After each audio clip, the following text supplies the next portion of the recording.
The young man was about to finish 2 years of military service, thinking he would return to a normal life, but instead the goddess dropped him into another world. And nothing but a shovel, which of course is for him to dig a hole and build a grave for his love life. Who would have thought he could use the survival skills he learned? He survived in the forest with a bunch of monsters, and he even received powers from the opposing goddess that allowed him to create items to distribute, becoming the demon king of this world. And without further ado, let's get started. When I was still in the army, I often heard people talk about these years to come. Be careful when you see leaves fall. I couldn't manage that.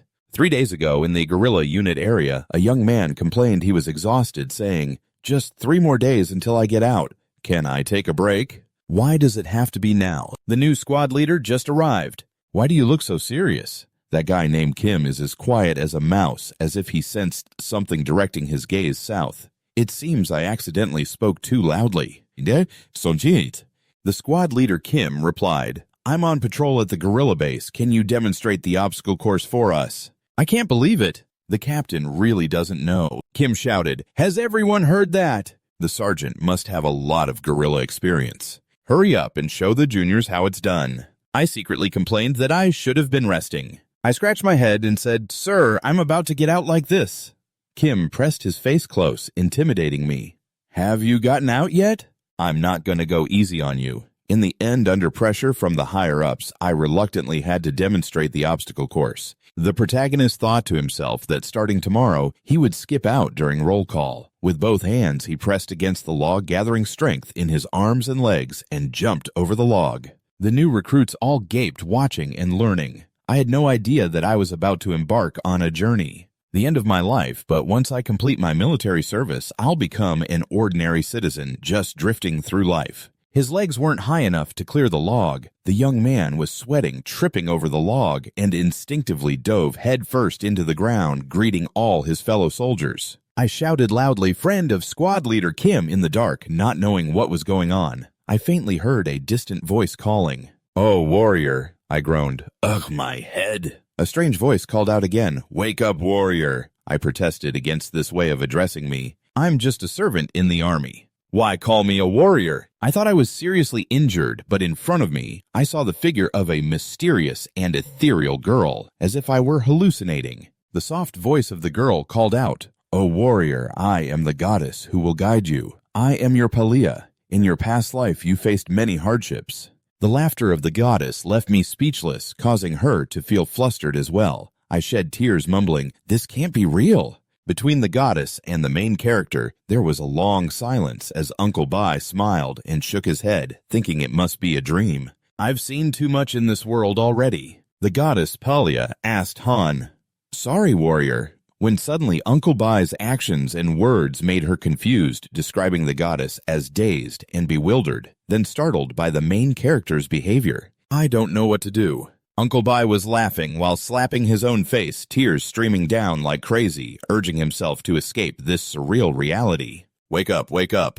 The goddess Palia advised, "Don't do that, warrior." But Uncle Bai shouted, "Shut up! Don't call me a warrior anymore, you idiot. What's with that name based on a cigarette?" Uncle Bai grumbled, "Only 3 days left. 3 days until I get to level 5, and now it's turned out like this." The goddess Palia expressed sympathy. "I understand, warrior. This is your first time." Uncle B interrupted her roughly. "You don't understand a damn thing. Don't make me laugh. You spend your whole life just saying those comforting words, right?"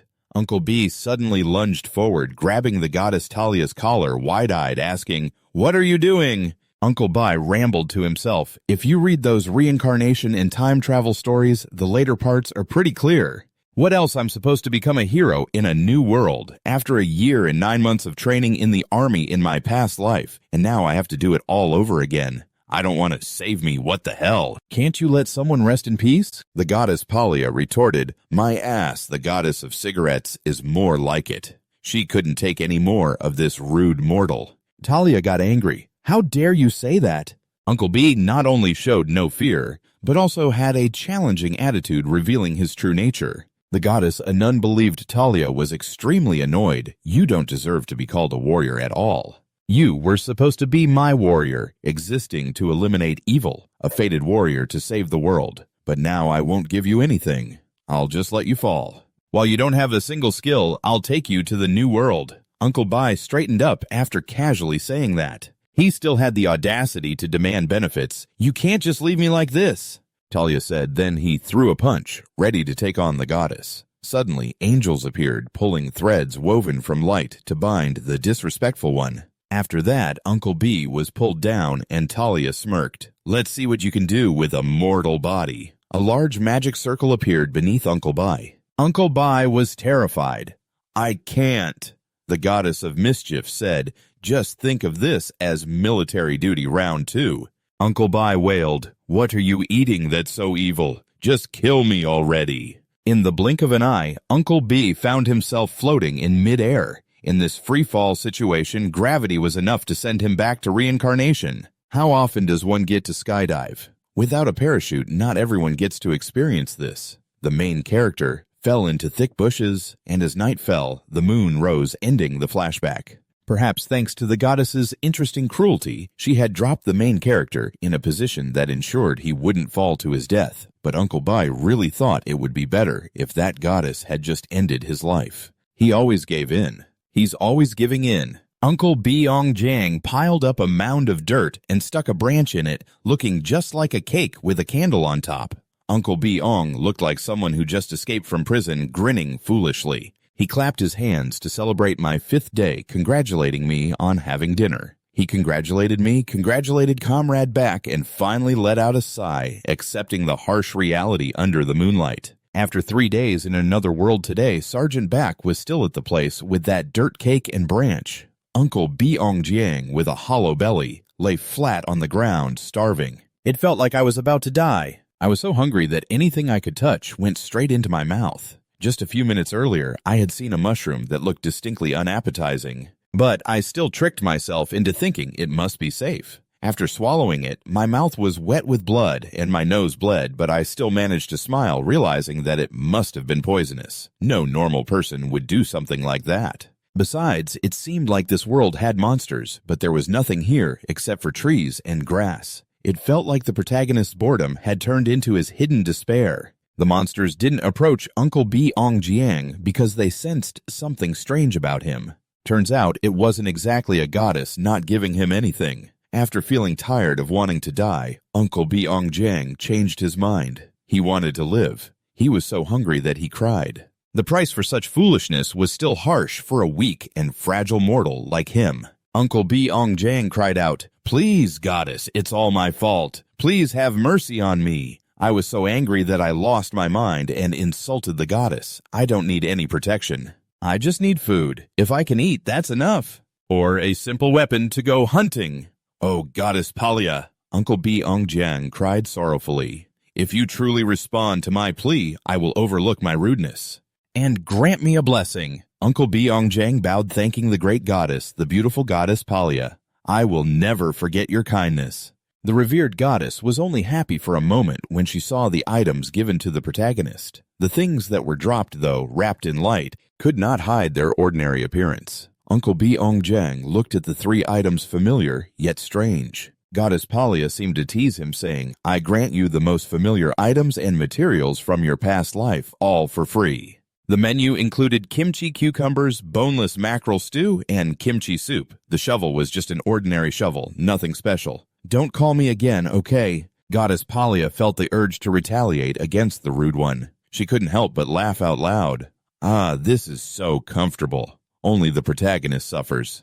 Uncle Beong Jiang then sat there in a daze for a while before the 3 items gifted by the goddess. Under the blue sky and white clouds, it was pleasant at the forest edge where 2 individuals on horseback stopped for a moment. Both dismounted, and the one with pink-purple hair took off their mask. They didn't rush into the forest, but stood observing. The 2 were here because they received a mission from their team leader, as many monsters had been spotted recently. They were rampaging out of the forest, causing damage to our village. This year, we're nearly 50 years old. But I haven't seen a case like this before. Not too old either. It's very likely that a terrifying creature has appeared in our forest. We need someone to venture into the woods to investigate this matter. And this girl has taken on that responsibility. She and her teammate exchanged reassuring smiles as they entered. They both noticed the obvious strangeness. It was indeed very unusual, Captain. Around the forest, there were so few monsters that even civilians could easily enter.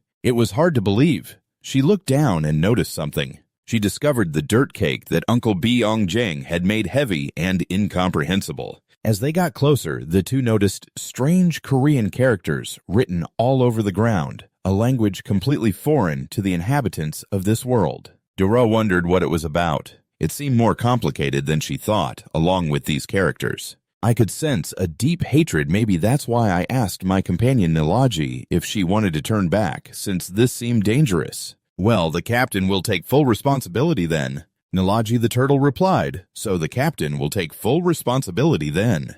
Dora remembered how the village chief used to praise the girl for being so well behaved. She really was talented, and it seemed the chief trusted her a lot. Captain Dora was known for her lackluster performance, despite her abilities. After all, Dora negotiated that both of them should share the burden equally. Nilaji responded, I'm just following the captain's orders. Dora asked, why are you staring at me like that? Nilaji replied, well, it's better than not following orders, right? Dora suddenly felt a chill run down her spine, but she didn't say anything more. Instead, she signaled for silence to her companion, using body language indicating that when night fell, they should run with all their might. The two of them, tense, silently agreed and began counting with their fingers 1, 2, 3, and immediately sprang from their hiding spot. That glance from earlier made me feel extremely uneasy. I needed to create some distance. Just as I started to run, someone grabbed me, and I thought it might be a creature with good intentions.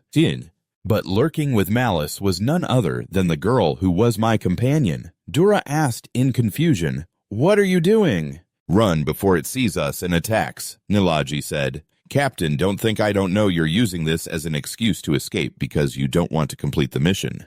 I know all about it. Dora was so scared she felt like crying, saying, this time there's no way to escape. Now it was Nilaji's turn to question, but it didn't take long for her to find the answer. She had spotted what made her captain so fearful. The main character was so hungry, he looked like he was about to turn into a monster. So now, seeing people, his eyes looked at them as if he wanted to devour them whole, which was extremely terrifying. The two inhabitants of this world were left with this initial impression of the main character. It would be strange if they didn't scream in panic. Both of them immediately took off running. The main character plunged his shovel into the ground as Dora glanced back while running to check if he was still following. All she saw was a remaining movement. While she was silently anxious about where he was right above her, the main character used the shovel like a spring and jumped in front of her, blocking the escape route of the two inhabitants of this world. The two were stunned, thinking, what the heck? How could there be so much dust flying around here? I was so bored that I played around with the shovel for 5 hours a day. I knew this scenario would happen. Fantasy really is fantasy, huh? The main character becomes stronger when going through life and death situations in the forest. How will the hero of this world get out of the forest? I have a lot to do. I would be very grateful if you two could show me the way out. Clearly they were caught in a standoff and they wouldn't end this peacefully. All right. Dora pulled out the knife from behind her, holding it in a reverse grip, ready for battle. She also told her companion Nilaji to draw her weapon. The strange writing I had never seen before, and a demon that seemed to despise everything in this world. Just as the village chief said, a very dangerous entity had appeared. I must not let it leave the forest, a strange writing I had never seen before. An unprecedented monster and a chilling feeling washed over me. Even though its appearance didn't seem much, I could clearly sense the demon inside. I had to deal with it right here, right now. As for the main character, after being a bit silly, he suddenly seemed to snap back to reality, to talk seriously. He couldn't help but drive the shovel into the ground, saying he thought he was about to get out of the forest. So I might have gotten a bit too excited. I'm really sorry. I hope you two won't attack me. I've put my weapons down, so are we not talking? There's a high chance they're getting ready to charge. How do I explain this? Don't attack me. Those two are coming at us with weapons drawn. If you don't want to die when they get close to the main character, the pit looks well camouflaged. How could he survive in such a bizarre situation, even as just a human? The reason is anger. Right now, anger is boiling inside him, but on the other hand, he keeps a cool head. The sergeant has assessed the situation and the signs of animal activity. It's the perfect environment to set a trap and a useful tool. The main character starts calculating. What will you do? Get revenge or give up and die? Maximum brain power. In the end, he finds the optimal plan: set a trap to ensure enough food and safety to escape the forest. This is the perfect plan. Those two are already caught. The trap is about to be set. They're attacking in an area where the enemy knows the terrain better than they do. Every day I study how to set traps in this area. There are tons of traps here. Got it, the other person replied. Use the sword with a wide swing, he said, to help me and my teammates land safely. The main character was impressed. The two then jumped up. Both of them charged forward to attack the main character. How dare you! The main character didn't seem worried. If he had time to prepare and only had one move, that would be too lame. There was once a guy who thought he could escape my trap, but before he realized it, he fell into another trap. He got hit by a log slamming into his side and his back crashed hard against a tree. Damn it, he called out to his partner, who was now unconscious. Why did I get so angry and scared? He replied to the main character. Do you know why the Korean War happened? Letting your guard down is a mistake. He couldn't react in time and took a shovel to the head. He only regained consciousness later to find himself and his companion tightly bound to a tree. My head hurts so much. How long have I been out? I don't have any strength left. What kind of rope is this? First, I need to see if there's a way to escape. Nilaji, are you okay? I hope she's all right. He called out to his friend, Nilaji, but she remained silent. He had to knock his head against hers to wake her up. Nilaji, wake up. I'm awake, she replied. Nilaji is so timid that seeing this makes me lose all hope. The captain got caught too. We're doomed. What do you mean by that? He asked. I just let my guard down for a moment. Nilaji was in tears. We're going to die because we were careless. Being tied up like this means we can't do anything. We're about to meet our ancestors. There's no way out anymore. When I die, maybe I'll see the captain standing next to the goddess Balia or something. The two of them woke up to see the main character in front of them. He smirked and asked, Did you sleep well? Except for Nilaji, who was just crying and showing no other expression from Do-Ra's face, you could clearly see the confusion about this reaction. It's pretty clear they don't understand what I'm saying. Looking at the main character, Nilaji is getting more panicked, thinking she's about to die here. Even though Do-Ra tried to reassure her, calm down. Nilaji still remained negative. How can I be calm? He's planning to kill us. Do the elders reject this way of thinking? If he intended to kill, he would have done it a long time ago. Just calm down. Nilaji exclaimed, So why did he let us live? Is it because he has some bad intentions? He's losing patience, having to reassure such a cowardly team. The main character observed these two, then smirked and clapped his hands to grab their attention. They didn't understand each other's language, but they could pick up the tone and guessed he was saying to pay attention and get ready. He cleared his throat a bit, using body language to express himself. I'm stuck here. I want to get out, so I need the cooperation of both of you. Okay, let's see if they understand body language. They understood very well. These two had differing opinions. While one was shifting the blame, Nilaji was more concerned about saving his own skin. If they cooperated, I would be released, right? I couldn't believe it watching Nilaji knock his head against the other guy. Nilaji, you traitor, just die already. Nilaji cried out, I don't want to die. The main character noticed that the girl had been reluctant to cooperate. He sighed and grabbed her stubborn chin. I really don't want to resort to this. Just so you know, this isn't ordinary liquid. He squeezed her mouth and poured in some extremely spicy chili. I usually use this to mess with the new recruits. This is a new spicy chicken sauce. I haven't had the chance to use it because there's no chicken around here. The sauce packet has been in my bag for a few days now. The girl's eyes widened, her face paled a bit, and then the pain from the spice began to spread violently throughout her mouth. Her face twisted, tears welled up, and her face turned as red as a chili pepper. Now it was Nilagi's turn to tell the captain to calm down. Holding the only biological weapon in this situation, the main character smiled, saying she would cooperate, right? Today the sky was blue with white clouds in a pristine village in the New World. The village chief knelt before the painting of the goddess Palia. The candles were flickering here. Suddenly, they all went out at once, and the painting of the goddess radiated a glow. The village chief saw this as a signal receiving the light from the goddess guiding him down to the goddess Palia. After that, the light faded away. What the hell is going on? As for the stubborn one, the two were in the forest at night. Nilagi had been untied and was sitting there while the stubborn one was honored by the main character to be used as a chair. The stubborn one secretly hated this demon. There's no way I'm going to submit. Nilagi rubbed her wrists, feeling very dissatisfied with how the main character treated her captain. How dare you, demon? The main character reminded her. Hey, what are you glaring at? Want to try some? Nilagi, who had been tough for a few seconds, immediately bent her back and knelt when threatened. I don't know what that is, but I'm sorry. Nilagi reluctantly used body language to communicate. The main character said, we'll lead you out of the forest. Right.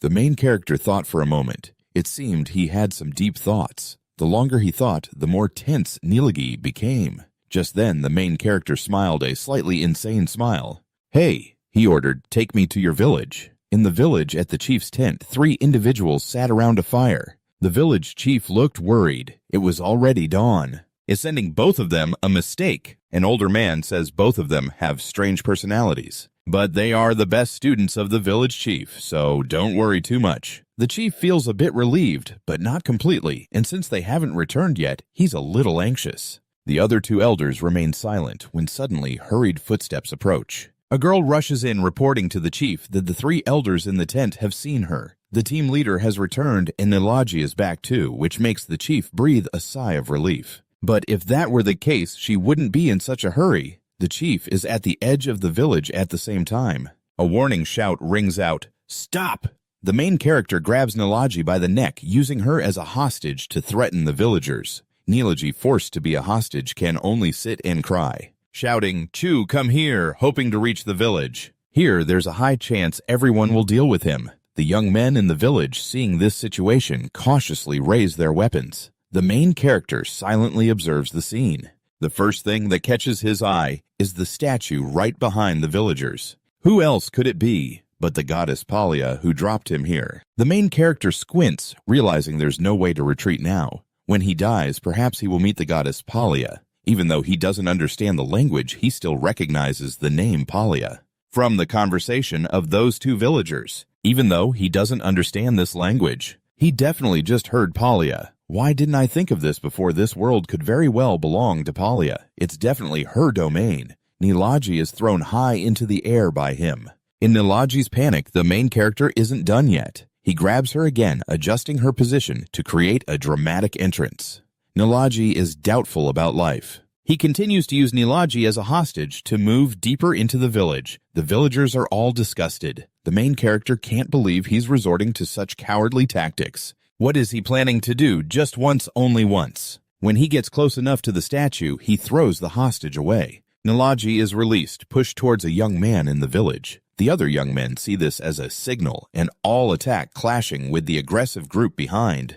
The main character remains extremely calm, bending his knees. Now he will endure this humiliation. He clasps his hands in a prayer position, which astonishes the young men who were about to attack. They are stunned into silence as the chief just dismounted from his horse, completely bewildered by the main character's serious demeanor, which is more serious than it could ever be, as he reveres the statue of the goddess. The solemn atmosphere makes the hostility of the entire village vanish in an instant. The villagers are all confused. He prays listening and hears the crowd quiet down. The main character finally stands up saying, "Go you crazy people." He presents the most upright and sincere face he can muster, declaring, "I am the warrior sent by the goddess Palia." The chief and Nilagi seem to see the light of hope shining through. What is this enemy? Should we continue the attack? The captain says he's praying to the goddess. I don't know anymore. It's driving me crazy. A voice full of authority calls out as a staff strikes the ground. Everyone step back. The villagers part to make way for the chief, but he says, "I should have spoken up sooner. Today I received a prophecy that a great disaster is about to appear. I will send a warrior to guide the villagers." What does this mean? There hasn't been a prophecy in many years. He is a warrior. The chief speaks sternly. However, we still cannot confirm whether this person is a warrior or a great disaster from Palia. Has it been mentioned that the main character is currently facing the village chief, unaware that he is also the target of a second divine entity? If it's this person, then it can be done. In the end, Italia had to stop her at the village chief's tent, suggesting why he didn't deal with him right away, since he himself had said so. He could be a great disaster. The village chief calmly said, I understand your concern, but let's stay calm. No matter what you say, we can't ignore the prophecy. The first impression was too bad. How could it be accepted? So you will treat him like a warrior. Is that what you mean? The village chief tightened his grip on the staff, saying, That's not it. It's a test for warriors. They are considering using this method. Kazim has returned to the village. Kazim is one of the few with a high rank in the Jiang clan in terms of physical strength. You could say he's the strongest, and his fighting ability is recognized across the continent. He is also someone who is considered at the A rank. The match with Kazim will show whether that person is truly a warrior. In a tent for guests, the main character sat in deep thought, with his shovel wondering if he was still suspected of not being convincing enough in his performance. Should I run with this shovel? I could probably escape, just a quick cut and I'd be out. Salala. The radiant light shines down on a divine bullet. It's a pleasure to meet you. I'm the goddess here to help you. The bullet cheerfully introduced its purpose. Then a stone shovel swung up and struck the divine bullet that was hovering. The bullet fell to the ground, shocked, almost causing a psychological shock. What else are you trying to pull, Talia? The divine bullet complained. What kind of person is so rude? And I'm not Talia. Now all these divine beings are making the main character impatient. You call yourself a goddess. I don't need your damn help. The divine bullet tried to discuss reasonably. Wait. I'm on the opposing side of Palia. Listen, the main character stopped attacking. There's a saying that the enemy of my enemy is my friend, right? I came to see you because I want to stop Palia. Really? You think I'm that easy to trust? The divine bullet expressed goodwill. What do I need to do to earn your trust? The main character said, Curse that bitch Palia 3 times. The divine bullet took a breath and cursed in one go extremely fluently and without embarrassment, showing a straightforward attitude. The main character considered it a temporary trust. He picked up the divine bullet and finally put in the patience to listen to her. So, what's your name? I'm Malay, the divine bullet introduced herself. What's up with you goddesses? Another name for a drug Malay. You want revenge on Palia for bringing you to this world. I'm willing to help you because I have personal reasons. The Zhang elder couldn't help but wonder why she was the bullet. Malay explained, I transformed into a weapon familiar to you. I wanted to transform into a stronger weapon, but before that I was betrayed by Palia and lost almost all my power, so the main character dismissed me as useless. Malay tried to salvage the situation, saying, First off. With my abilities, just then someone opened the guest tent door. An old warrior from the village came in and said, What's your name? Oi, ondisi me. Get outside now. The main character had to hide the divine bullet. Smiling warmly, he replied, Yes, understood. The elder was surprised, huh? I heard that you couldn't communicate. You speak our language. The main character was momentarily stunned, raising his hand to his mouth in confusion for a brief moment before quickly adapting and responding, Oh, this is a reward from the goddess for passing the first challenge.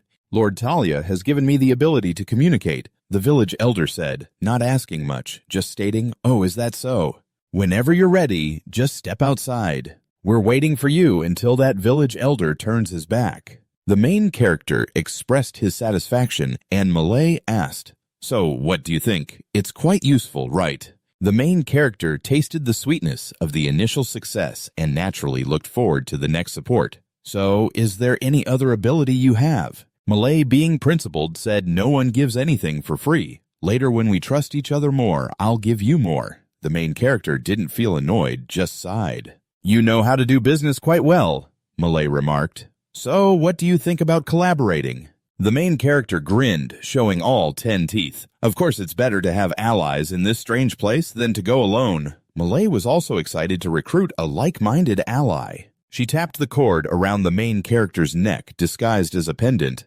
Let's finish this matter first, then I'll share the rest of my story. Malay's intervention caught Palia's attention. She sensed something was off. With a cold gaze, she summoned a close angel. Call the goddess Palia. Tell her to summon me.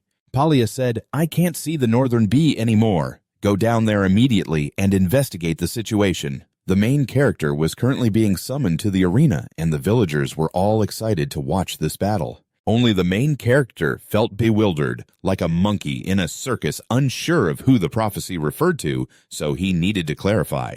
I've decided to hold a warrior test. I heard you just received the ability to communicate. Do you understand? The main character replied blankly, I don't know what a warrior test is. The village chief said, of course it's a duel. Doza and Nilagi were present to watch the crazy performance. The main character felt disheartened, and Malay asked the sergeant, do you have any ideas? The main character replied, I have no clue, I'm new here. Give me some time to rest. The village chief decided to replace the main character. I think you're ready, so let's start. The northern bee cursed under his breath. The village chief raised his staff high. Your opponent is me, Jim, the warrior of the Jang tribe. Jim and the northern bee locked eyes, and Jim suddenly laughed mockingly. There is the warrior sent by the goddess. Jim pointed directly at the northern bee. You're not a warrior, are you? The main character felt tense as Jim pointed at him and said, You're not a warrior, are you? The audience began to discuss as the match started. Some even left, making the atmosphere in the village indifferent. Jim was confident in his assessment of the main character standing there. At this moment, he couldn't afford to get agitated trying to avoid giving his opponent any openings. Oh, why does everyone still doubt me? Jim said, It's truly shameless.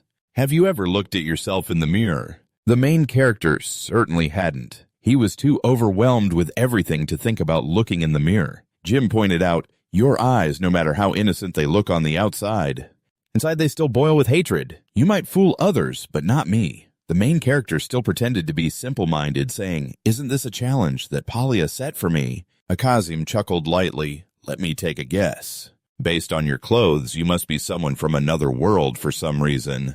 You've been punished by Palia and exiled to the forest, and now you've come here. You're preparing for your revenge against Palia, right? The main character remained calm on the outside. I can feel a bit of tension in my heart. Guess what kind of mom this is? She's almost spot on already. The main guy asks back, Do you have any proof? A guy named Jiang looks at this body with both hands. Can you feel anything? Of course, this body holds a lot of knowledge and power. In my village, I'm really good at psychology, so I honestly think you should accept reality and reflect on yourself. The main guy thinks those two things have nothing to do with each other, and that's enough speculation for now. Anyway, actions always speak louder than words. With the power bestowed upon me by the goddess Palia, I have no choice but to prove it, and Jiang agrees on this point. Prolonging the fight any further would be like blaspheming the gods. In the military, they often say that a private can take on one enemy by himself, while a sergeant can take on two. A captain can take down 3 enemies by himself, and a major can handle 5, if that's the case. It's been 3 days since he was released, a former major. So how strong is he now? Could he really handle a whole squad by himself? Even more than that, the main guy with his shovel leads the attack, swinging it to strike Kazim. What a surprise.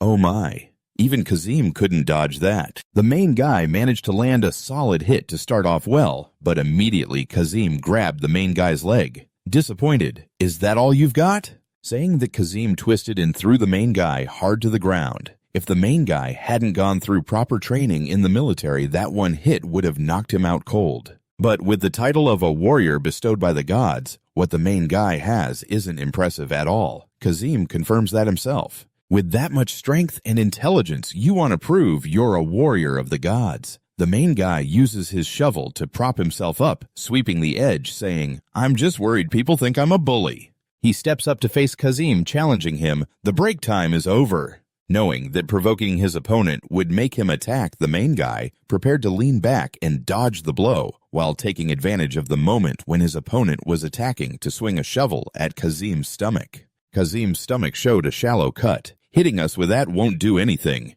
It's like a mosquito bite. In response, Kazim punched the main guy in the stomach. The main guy was knocked back, struggling to find his balance. Kazim didn't give him time to recover, landing a punch to the main guy's face. But the main guy was tough enough to kick Kazim in the jaw. He also had good reflexes, and even in a wobbly state without a solid footing, he could still swing a shovel to attack, even though his opponent blocked it. Kazim slid his hand along the shovel's handle, grabbing it and yanking it away, pulling the main guy along with the momentum of his opponent's approaching fist, but the main guy couldn't stop it. Kazim unleashed a flurry of punches on the main guy, who gritted his teeth and endured. This was clearly a one-sided fight. Kazim said, "Just try to stay alert. There's still plenty of time." The main guy, with a strong personality, spat a mouthful of blood into Kazim's face, aiming right at his eyes, causing Kazim to temporarily lose his sight. Seizing this golden opportunity, the main guy poured all his strength into a shovel. "I'm going to smash your eyes out." Just as the shovel was about to sweep across Kazim's eyes, Kazim had already said.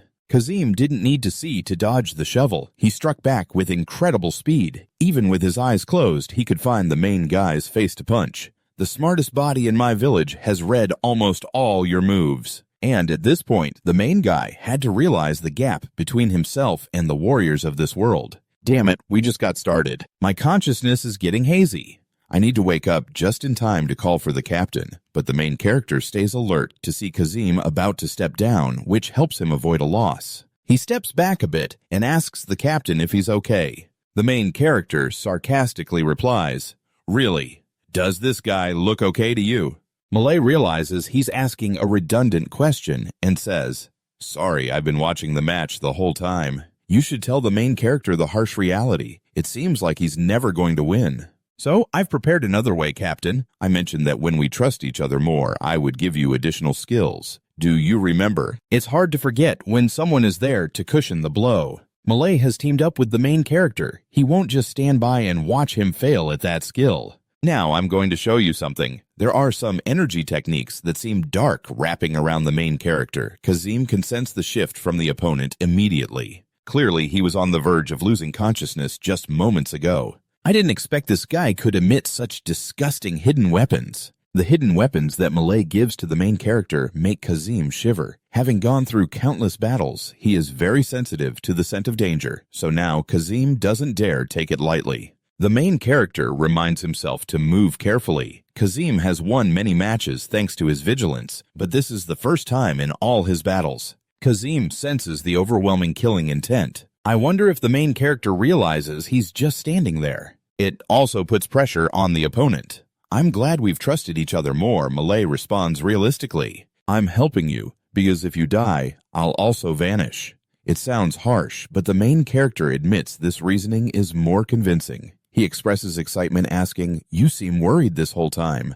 That skill must be really powerful, right?" But in response, he only gets anxious silence from Malay. The main character pauses and wonders if there's something wrong. Malay, feeling tangled, finally admits, "Honestly, I'm not sure if this skill will help at all. It can only be used when I have enough strength. I meant to tell you that earlier. I've tried my best because this is an emergency situation," but the main character says, "No need to beat around the bush. Get straight to the point." Malay now explains more clearly, "Let me tell you why I'm a bullet member. A single shot can only be fired like that." After that, there's a moment of silence. The main character mutters, "Just one shot, huh?" He grits his teeth and yells loudly, shocking both the opponent and everyone present. The main character's face darkens as he recalls his youthful spirit when he enlisted. Of course, how could he avoid the drill of shooting with the AK, a signature in the military? Back then, he was very focused on aiming, and the gunfire echoed throughout the shooting range. After the training session ended,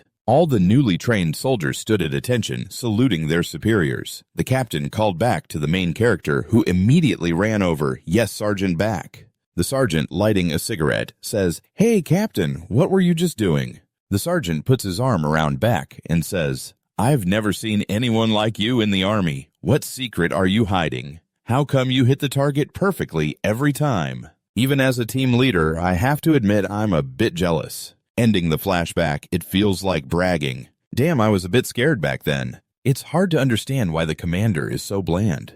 What are we going to do now? You said just one shot, right? Even if it's just one shot, that's enough. Jim stood at a distance, watching the main character demonstrate his newfound abilities. A stream of energy resembling fire appeared, gradually taking shape in the main character's hand. Jim was truly confused. His magical senses couldn't detect this flow. The magical energy, like this fire, was still burning brightly. Jim wondered what kind of game this was. "You mean to say the real battle is just beginning? The AK gun has taken shape, and the main character is already in a shooting stance, reflexes kicking in. "I declare this is the end." Jim said, "A long-range attack, huh? Sorry about that." Guessing the trajectory is my specialty. The main character's finger was already on the trigger, and Jim felt it at that moment. "But I'm curious, can your prediction be faster than the speed of sound?" The main character fired a shot from such a close distance. Even if Jim could guess the bullet's path, he couldn't dodge it in time. The bullet shot straight into Jim's chest, causing him to lean back as the shell casing fell away. Jim's defeat played out like slow motion in the eyes of the entire village. The AK's power manifested from the flames brought an unexpected advantage. But a win is still a win. The flames returned to the necklace around the main character's neck, reverting to the bullet form of the AK. Zaza and the village chief stood frozen in shock at the outcome. Kazim sat there stunned while the main character raised his hand in victory. Truly a challenging trial without the protection of the goddess Balia. The outcome could have been very different. "I am a warrior. Do you all believe it now?" The villagers buzzed. "Kazim just lost. I've never seen that weapon before. Is he really a warrior?" Why do the warrior's eyes look like that? The village chief was momentarily dazed. It was clear that just moments ago victory was within their grasp. But that power surged, startling the main character. Jim was gravely injured, but not to the point made of death or unconsciousness. The main character thought to himself, "Did I almost kill him?" Jim, bloodied, looked up. The main character shot with lethal intent, and Jim was sure he had aimed for a vital spot. It clearly hit. Jim clenched his teeth and shouted loudly for all the villagers to hear, "Warriors of the Jong tribe, please listen to me. I swear on all my honor. I affirm that this man, according to the prophecy of Balia, he is the disaster sent to this world." The chief, still stunned, raised his hand before the battle began. An elder who had been skeptical asked, "What do you say, chief?" The chief replied, "That's my thought. Whether it's 1 in 10 or 1 in a million, any outcome is possible. Everyone needs to be armed." All the villagers understood the chief's directive and prepared to charge. "It's bad news," the commander warned. "The situation seems dire." The main character was sweating coldly, muttering curses at Kazim. "That bastard has no shame." Kazim shouted, "That demon must not exist in this world." But in this situation, our thousands of troops are just one. Despite the fact that the male lead has a gun, he can't take on the whole village alone.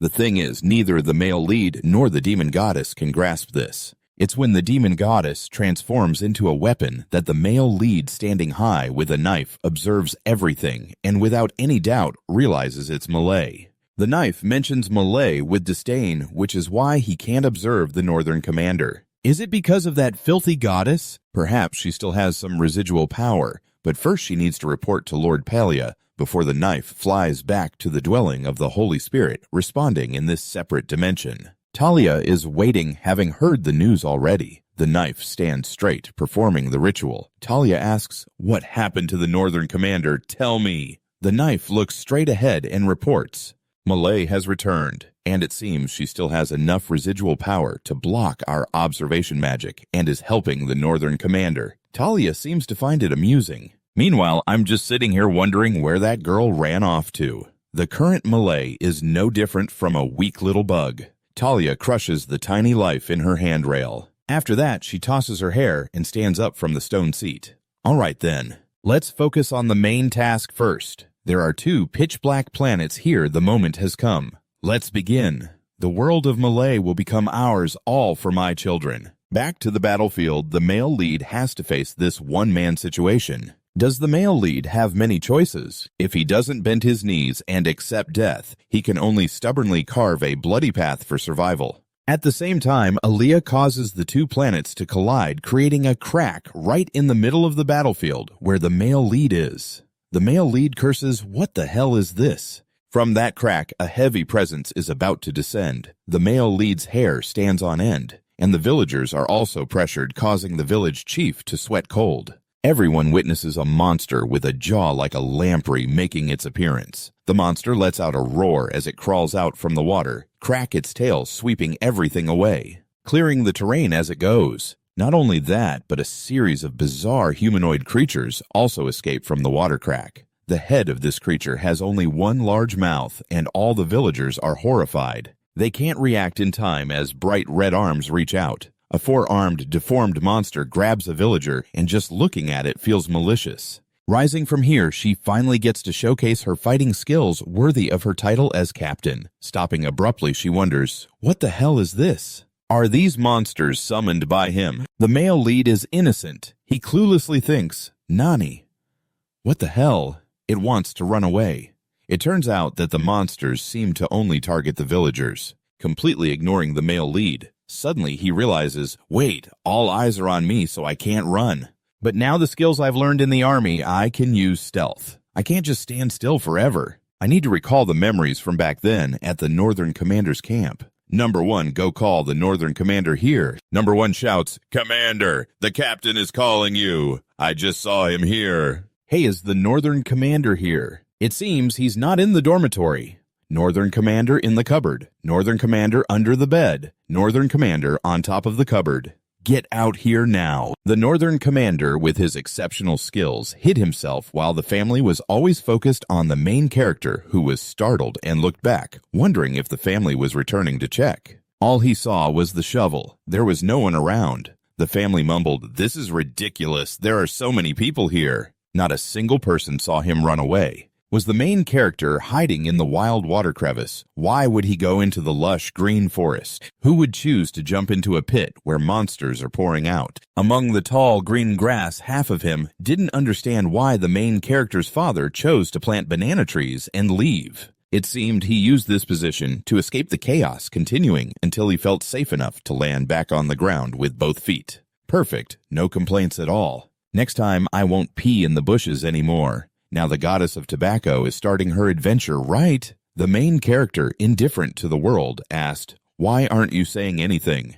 Are you sleeping or have you exhausted all your strength?" The goddess remained silent, and the main character felt he couldn't joke around anymore. Even after asking so much without a response, something must have happened to the goddess. At this moment, the goddess moved, and the main character, suspicious, saw a bullet burst into flames, extending a fiery arm, then another. He squinted to observe. Before long, the flames shaped into a figure that seemed angry with fiery hands grabbing the Northern Commander. Naturally, the main character felt uncomfortable about it. The goddess said, "Commander, I'm not sure if this is a threat or a warning, but it looks more like a threat." She told him not to make any strange noises. The figure of the goddess gradually became clearer. "Shut your mouth." The goddess shouted while the main character yelled at the clear blue sky, white clouds, and the refreshing green mountains. The Northern Commander rubbed his neck. "Oh my, I accidentally mentioned something a bit dirty, and you're already choking me." "Don't you think that's a bit excessive?" Malay is a goddess with red hair wearing a solid black dress, contrasting with Palia.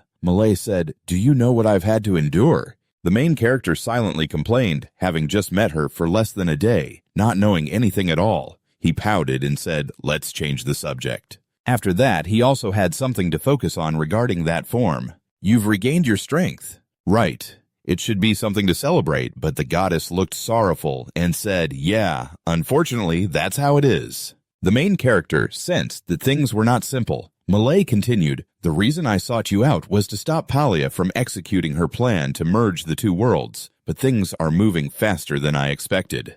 We just got here, and the two worlds have already merged like this. I didn't expect it to be so fast." The main character couldn't keep up and exclaimed, Wait, that means the monsters aren't summoned by you. It's Palia who sent them," Malay said sternly. "You, Northern. I'm sorry if I've made you uncomfortable, but you're speaking very rudely."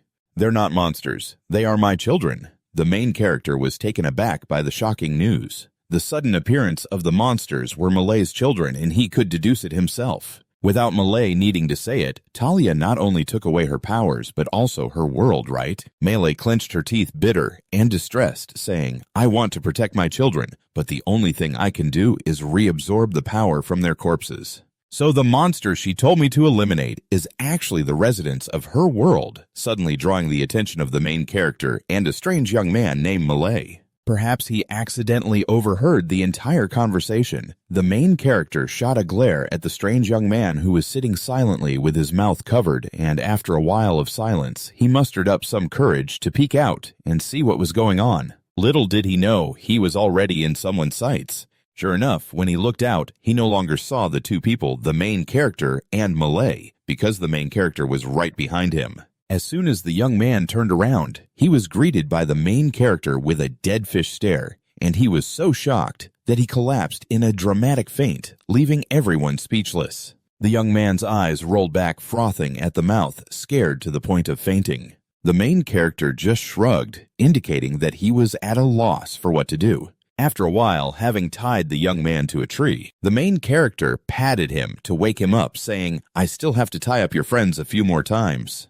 "It's a waste of plastic ties, get up." But the young man didn't dare to open his eyes. If he opened his eyes, he was sure he would die, especially since the main character was losing patience. "Get up already." Still refusing to wake up, the young man silently wished for him to just go away. "Just go away, I can't take this anymore." "I can't waste time forever, let's go." The young man felt a bit drained, but when the main character's murderous intent flared up, he immediately exclaimed, "I'm awake." The main character couldn't help but laugh. He patted the young man's head, saying, "If you were pretending to sleep, you should have known better." The young man then declared, "From now on, I will do this. Please don't kill me." The main character chuckled, saying, "That depends on how you answer. How much did you hear?" Malay also wanted to hear, while the young man, feeling tense, avoided the main character's gaze and replied, "I didn't hear anything."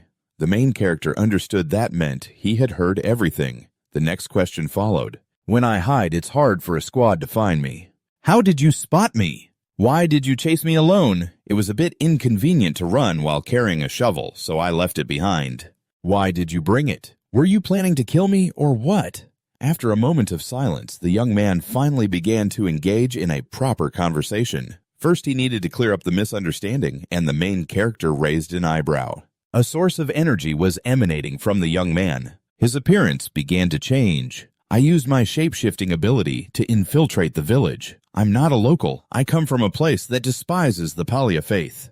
And I'm a spy. My name is Senzo. I'm with the faction opposing the Palia faith, and I'm also a talented agent. I was tasked with infiltrating the Jiang village. Alone, of course. I agreed, or rather I was forced to agree to facilitate my role as a spy." The young man had a kind of pain-inducing drug that could easily alter his appearance.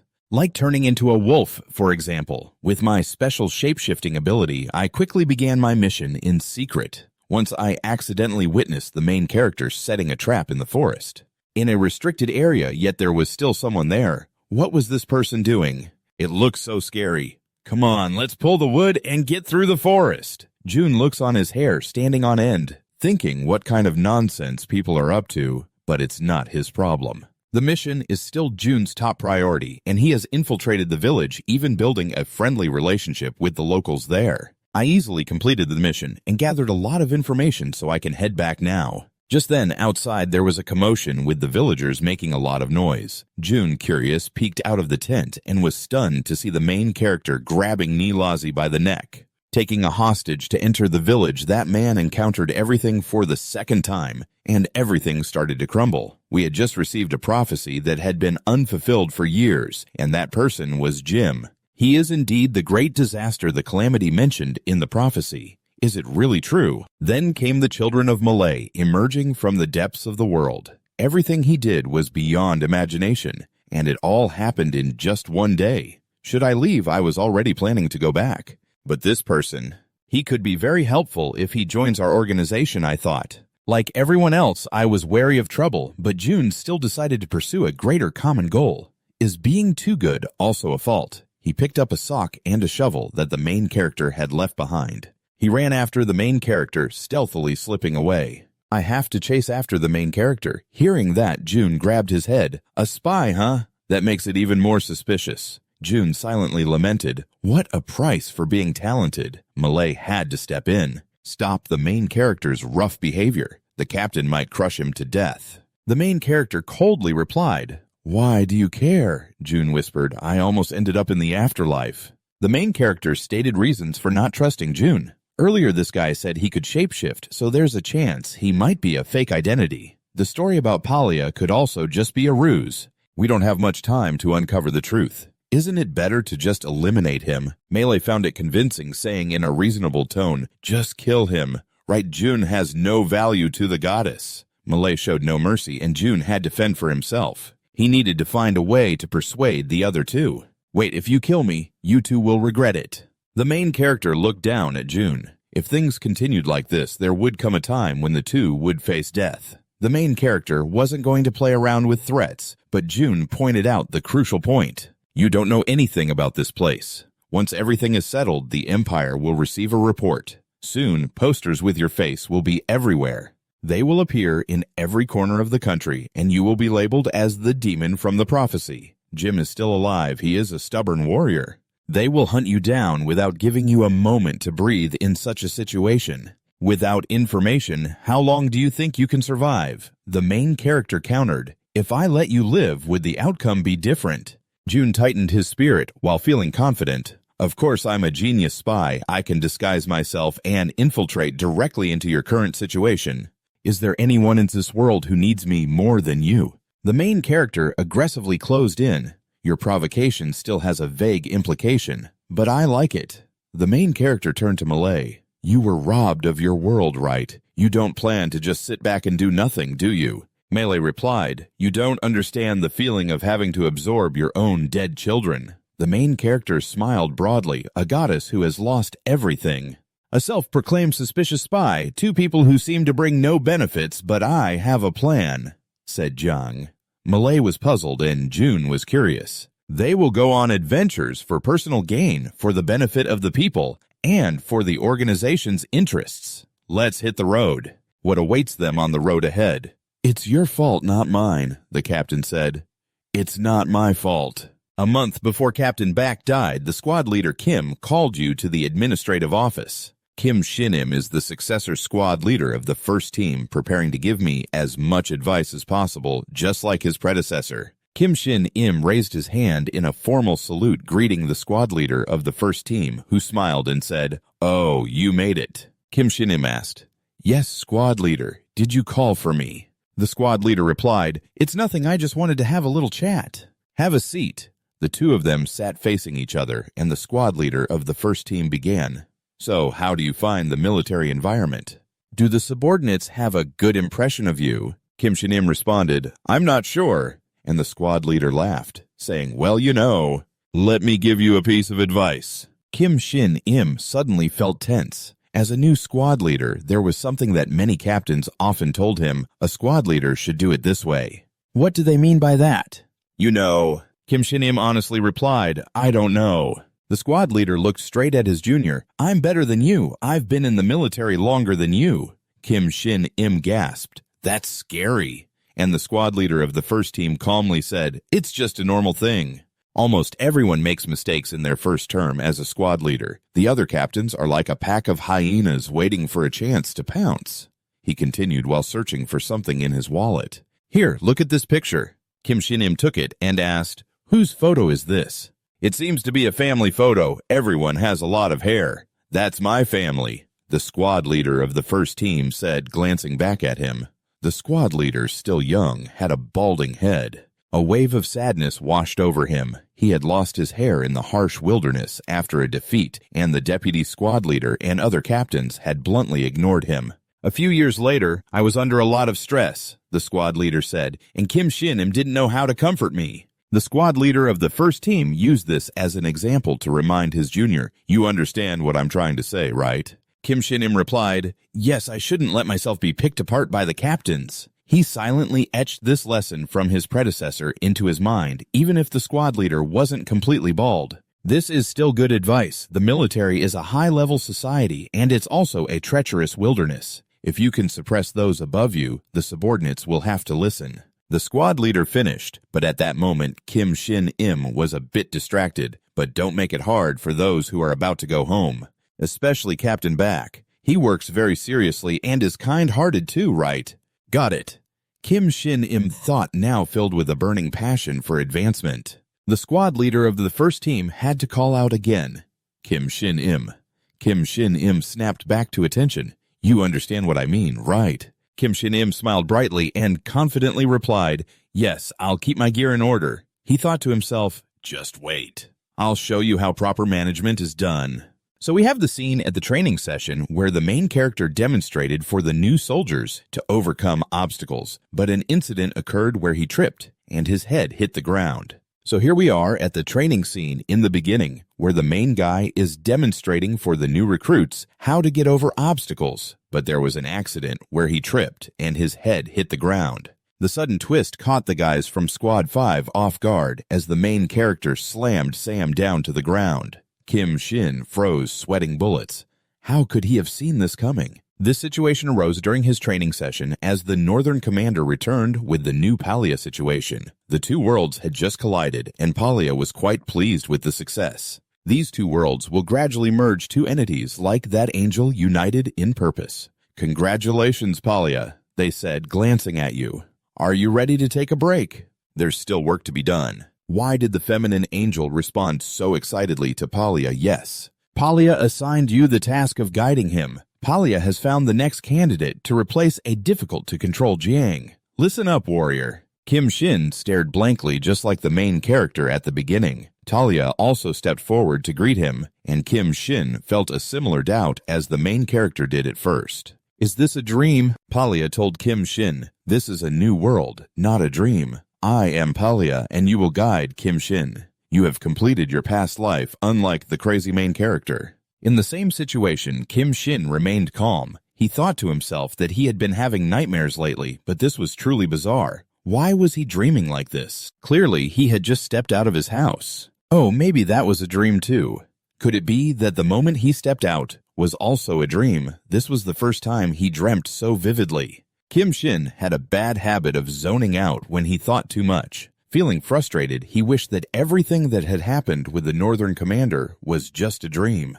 But that was impossible. Now how could Talia read Kim Shin's thoughts? Knowing what he was pondering, she could manipulate him, making everything feel like it never happened. Kim Shin immediately logged in, sweating as he denied the whole situation. This is just a dream.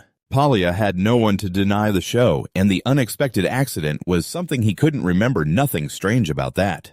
Sorry I saved your memories before you died, Talia said, clapping her hands. The scene of him stepping out of his house and getting hit by a bus flashed before Kim Shin's eyes. Kim Shin shouted, struggling to accept that he had left this world in such a ridiculous way. He sank down knowing that Palia had chosen the right person to manipulate. Unlike the rough and rude Northern Commander, Kim Shin was filled with confusion and regret about his life, truly a tool at Palia's disposal. This was no dream. Talia spoke up. Kim Shin, you haven't completely died. You're still here for a reason. God has shown mercy and given you a second chance. Kim Shin pursued. Earlier, you said it was possible. In a flash, Palia was back in front of Kim Shin, confirming, yes, we will take you back to before the incident to prevent it from happening. With one condition, to receive a great reward without passing the challenge, which didn't seem right at all. Right. Those words struck at the core of Kim Shin's beliefs, and he fell silent for a moment.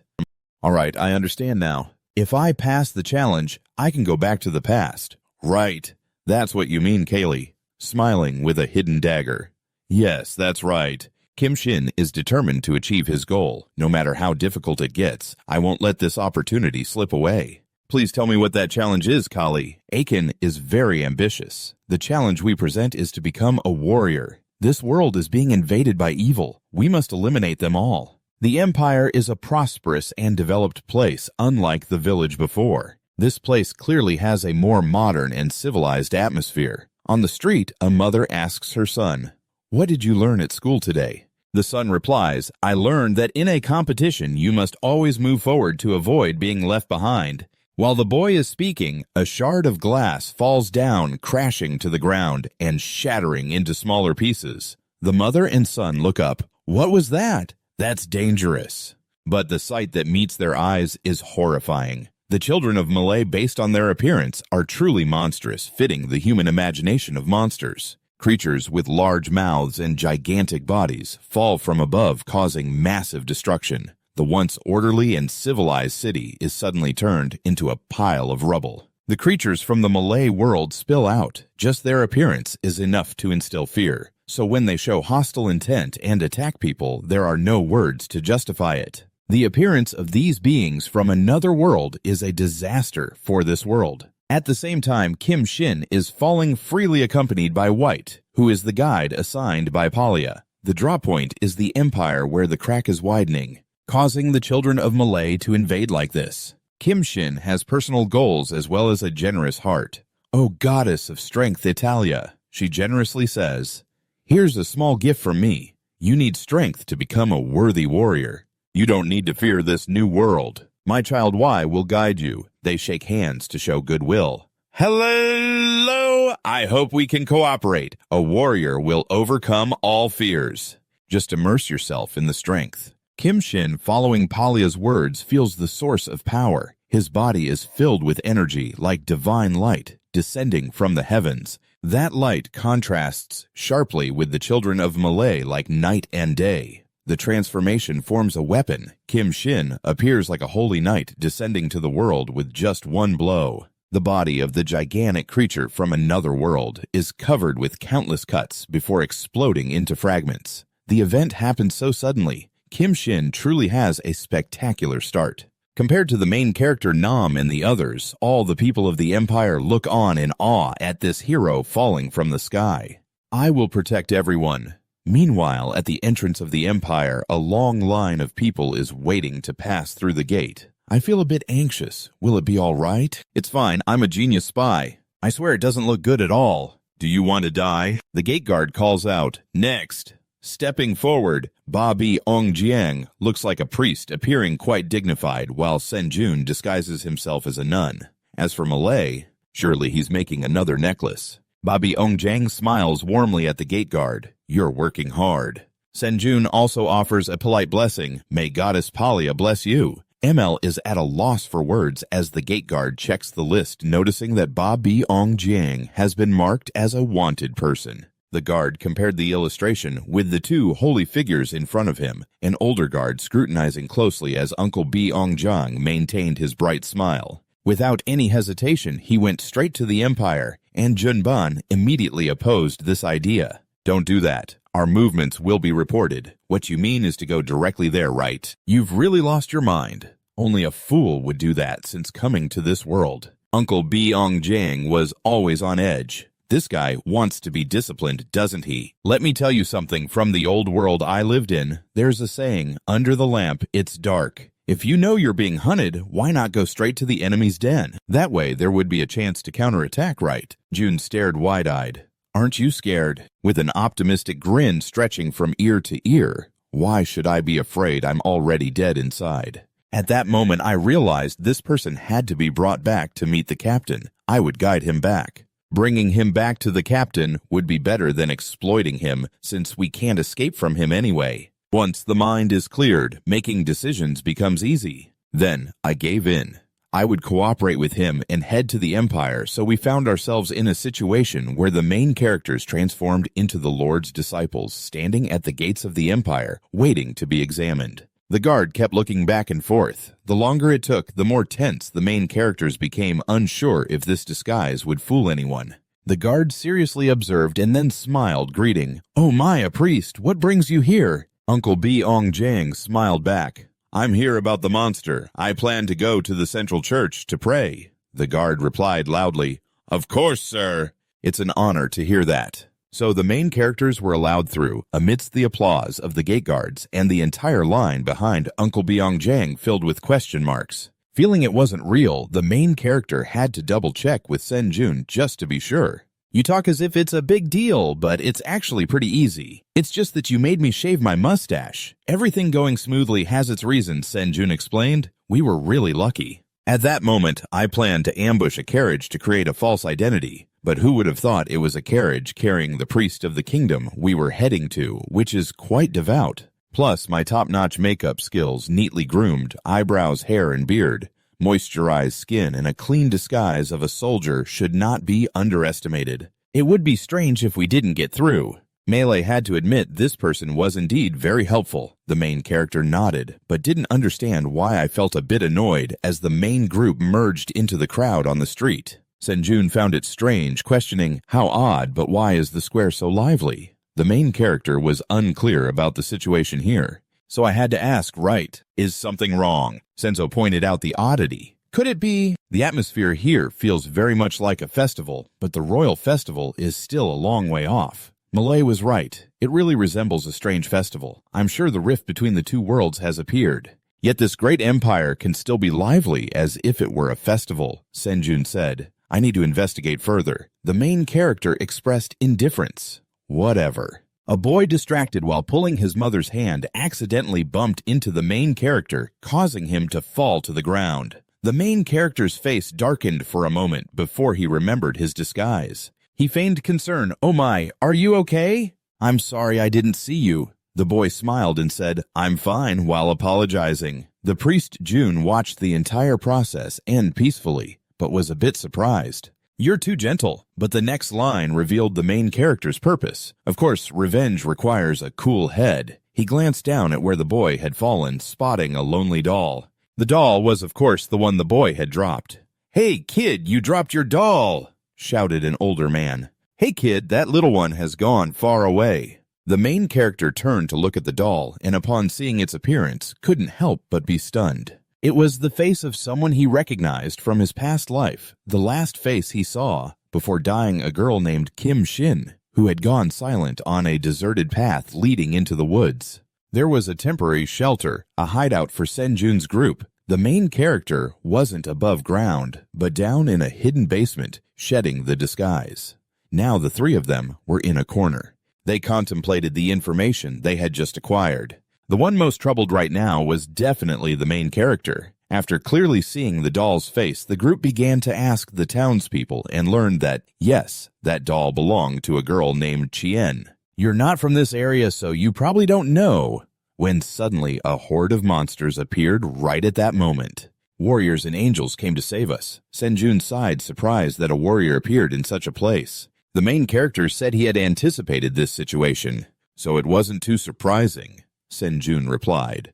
"We were talking about this back at the church.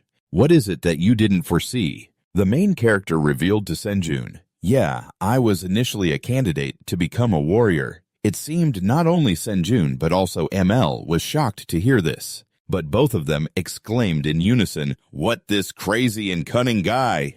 They both thought the main character looked completely untrustworthy as he calmly spoke. Now it has turned out like this. Of course there will have to be new people, but this new warrior can't be like that. I have a bad feeling. The main character crushed the doll in his hand, revealing that inside he was anything but calm.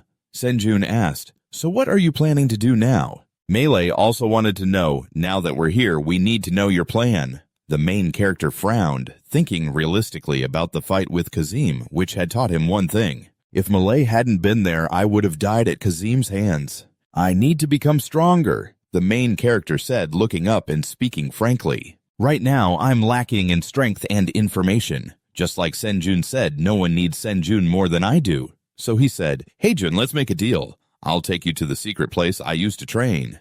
If you follow me, I'll follow you. You have a purpose in coming with me, right?"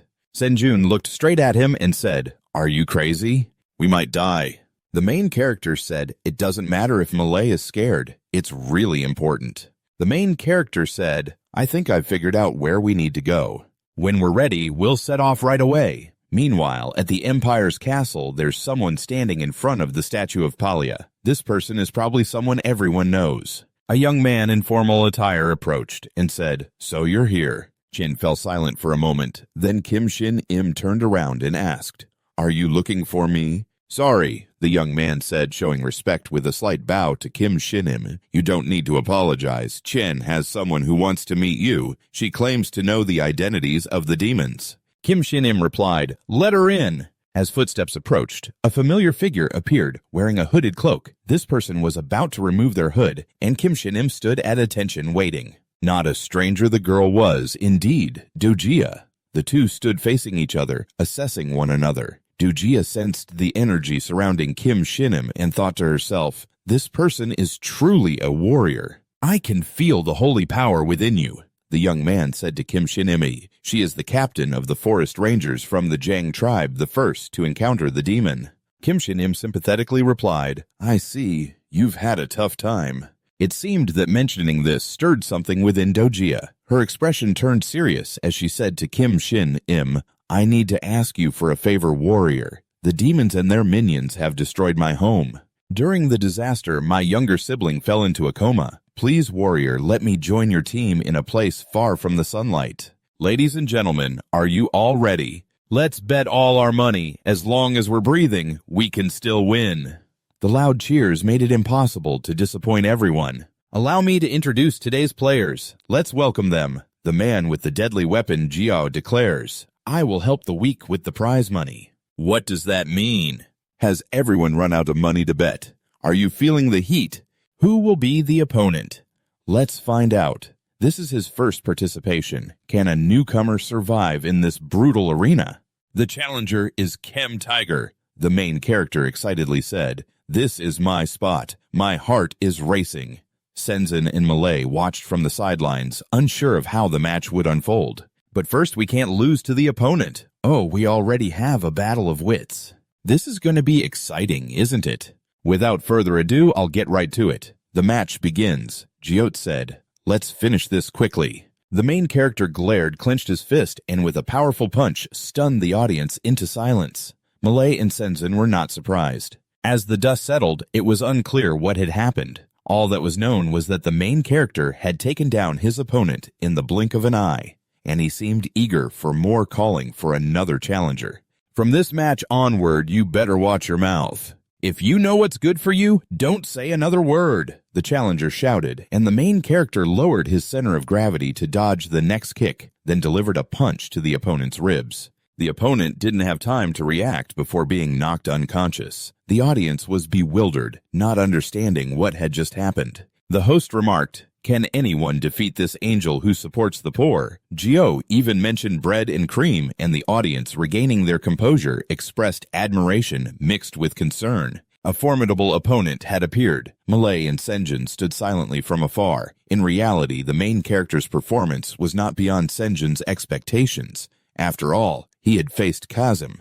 A renowned figure, of course, these street thugs stand no chance against him. Of course, these street thugs will never be able to compete with a top-notch name like mine. But that commander is here too. He's on par with Kazim, and I bet he's even more than just a monster that Senjun is excitedly thinking about witnessing the main character's reaction. By the time evening fell at a hotel with hot roasted chicken and skewers, the main character said, The food in this world is similar to the old world. Senjun mentioned that we hardly ate anything before coming here. Don't eat too much. You'll spend half of your reward money. The main character is just figuring out how to enjoy a meal like this again after such a long time. Melee also enjoys the food. It's not bad. The main character laughed and said, Not bad. Look at how many plates you finished. So losing the world isn't so bad, huh? Just joking, but if you keep that up, you'll end up with a bottle to the head, babe. The main character shouted, What are you doing? Malay warned, Think carefully before you speak next time. Okay, today you might die, and I'll die with you. Where did you learn to talk like that? Senjun is suffering, trying to mediate between the two of them. Stop it already. Don't disturb others. A newcomer entered the bar and said, Oh, you're here. This is a tiger page, right?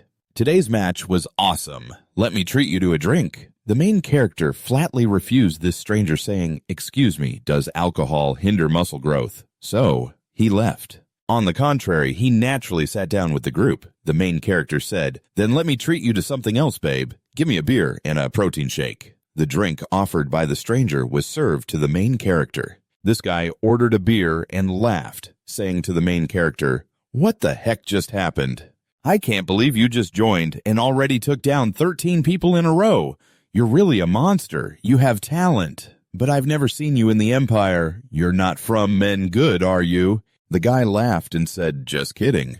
Information comes to you. Why not exploit it? The main character asked, What is Men Good? The other guy exclaimed, You don't know Men Good. Where have you been living in the wild? The main character replied, Something like that.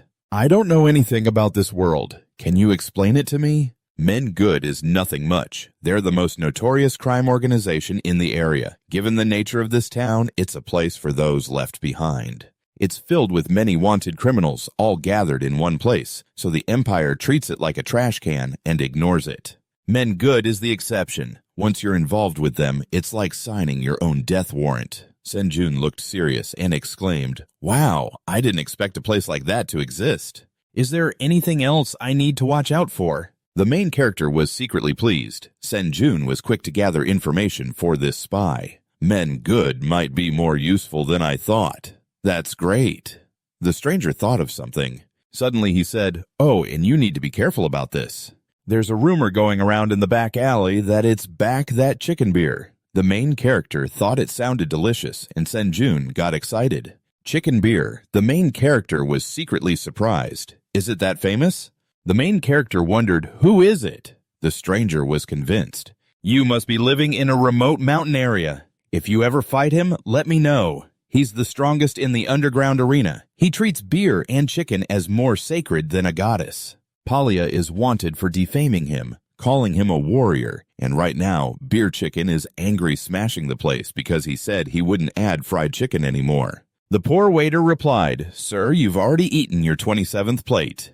Beer Chicken said, "That's none of your business right now. This is the sacred time of Beer Chicken, and how dare you interrupt the former warrior in this world of Malay, ruled by the demon tribe, a humanoid entity from the demon clan. Holding a chunk of meat with eyes, it looked like that chunk of meat. This entity can see through there." Witnessing the circumstances of another world, through one of Malay's children who has spilled into another world, the imperial citizens are burning the corpses of beings from the muddy demon world. It seems that the chunk of meat is connected to the burning corpses, so the eyes on the meat slowly closed. Behind those walls is there another world. Mother has disappeared, and the gates opening can't just be a coincidence. The residents here all have human forms, but are oddly shaped compared to the current world of the main character, possibly belonging to this demon tribe raising their great swords. "I must go find my mother. This entity stands as a giant creature with a mouth like a rock sucker, leading the army to find the creator of themselves, causing chaos in the bar, in a room with all the windows tightly shut. The main characters gather in one space. Beer Chicken ranks 8th on the A-list. The main character comments that his nickname is just too funny, making it hard for him to focus. Senjun says that his nickname is indeed quite amusing, but his skills speak for themselves. "Do you remember Ka-Jim?" The main character replied, "How could I forget?" Senjun informed that Ka-Jim ranks 10th on the A-list, standing at the bottom of the file. Being higher in rank means he is much stronger than Ka-Jim. Malay finally spoke up after a moment. "Commander, how can I assist you?" The main character said, "Are you kidding me?" Malay replied in a questioning tone. "What do you mean by what you built with your own hands is truly yours? If you help me, how can I get stronger? I'm sure you both are very worried about the current situation, yet you still choose to accompany me. I just came up with a very interesting plan for this. After the street at a restaurant, Beer Chicken is here. Of course, with the purpose of drinking beer and eating chicken, this chicken looks delicious." This guy tasted the chicken. The flavor of each tender, crispy piece made his eyes sparkle like a child's. It's really amazing, fried to a golden crisp while still retaining the fresh oil flavor. He must have used high-quality cooking oil and a subtle spicy flavor that gradually spreads. Even though I've eaten many pieces of chicken, it still doesn't feel heavy. Suddenly, a voice interrupted my enjoyment. "I get it. You really know how to enjoy chicken," said the guy, clearly annoyed, glaring at the rude person who sat down at his table from nowhere. The people in this bar were tense. The main character laughed, saying, "Just watching you eat makes me drool. Let me take a bite, will you?" The guy spoke in a low voice, expressing his dissatisfaction. "Right now, your existence is just to enjoy this exquisite chicken. So don't challenge your limits and just admit defeat." The main character calmly said, "I just want to get closer to you." "Why do you think I came here to fight?" This file points out, in this village, no one dares to bother me while I'm enjoying my chicken and 100 tiger beers come on. Let's chat.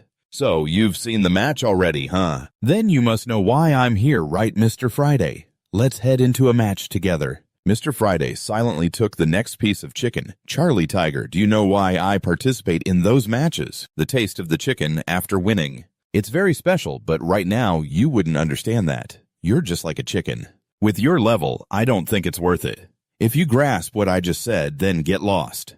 Feeling like this isn't good. He has to use the hero summon, my dear. Why are you eating trash like chicken? The forehead is showing veins. You see, people are angry. That's the result. The main character wants him to feel the sting. Oh no.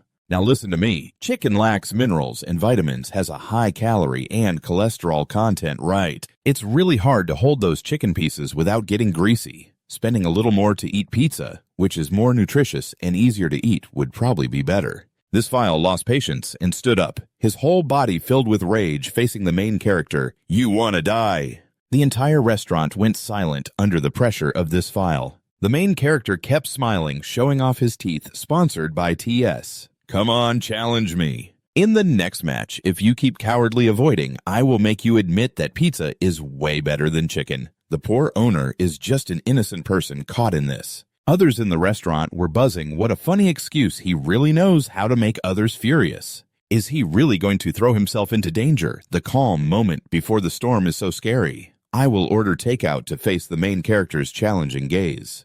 This file squinted, not feeling this match. Let's head to the arena right now. I'm going to beat you to a pulp, main character holding the edge of the table. He looked up at this file. Should I tear you apart piece by piece? Should we tear you apart piece by piece? This file swung his fist, but when the main character shook the table with the plate of chicken on it, showing signs of tipping over, this file really worried about the plate of chicken and stopped.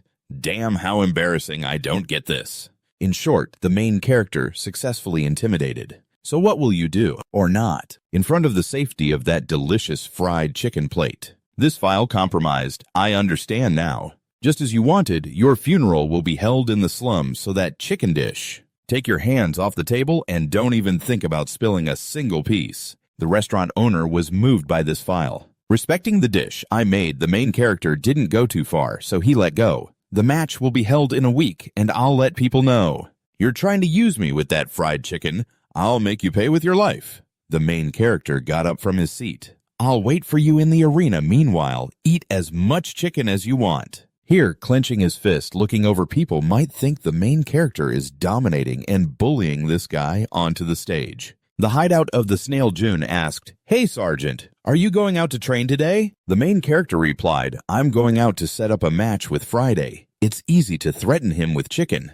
June laughed. I get it. Within 15 minutes, Friday has roamed all over the country. He's told all the chefs about his favorite chicken restaurant and made them learn and master their skills and techniques to cook for him. He has about 300 chefs, a diary from the 16th Empire. The main character seemed to be seriously thinking about something. It must be really delicious. I actually love chicken. June pointed and said, So, are you regretting it now? Why did you go and do that? Melee patted June on the shoulder. Calm down. We all know the sergeant always plays dirty, and it seems he's choosing the most dangerous option now, but he's not an idiot. That's what I want to say. Trust me. The main character suddenly smiled more genuinely than usual. In the past, she said, I believe. Where is it now? Malay gently smiled and said, And who taught us that? The main character replied, All right. Trust me this time. I'll show you something amazing. A week after the match, compared to previous matches, the main character started with calmness and a more subdued arrogance. Is anyone here asking what's wrong?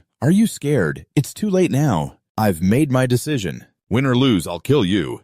The main character interrupted. Shut up. I'm focusing. The host of the match exclaimed. Wow, what a wonderful atmosphere. Right from the start, this match seems like it will be very bloody. But everyone in the stands loves this, right? The best match in the slums will begin. The main character silently wondered why, out of all the techniques he learned, his defense technique was always the best. And the answer is, I've been heavily influenced by the nonsense of Uncle Beong Jiang. The main character seized the initiative, kicking sharply. This guy was attacked so unexpectedly that he was momentarily stunned. Not yet realizing what just happened, the main character clenched his fist ready for a decisive blow. He clearly wanted this guy to be knocked down in one hit. But this guy is a name not just for show. Don't be arrogant. This guy caught the main character's arm. But the main character has two hands, and this guy only caught one of his. But the main character has two hands, and here he can only catch one of his hands.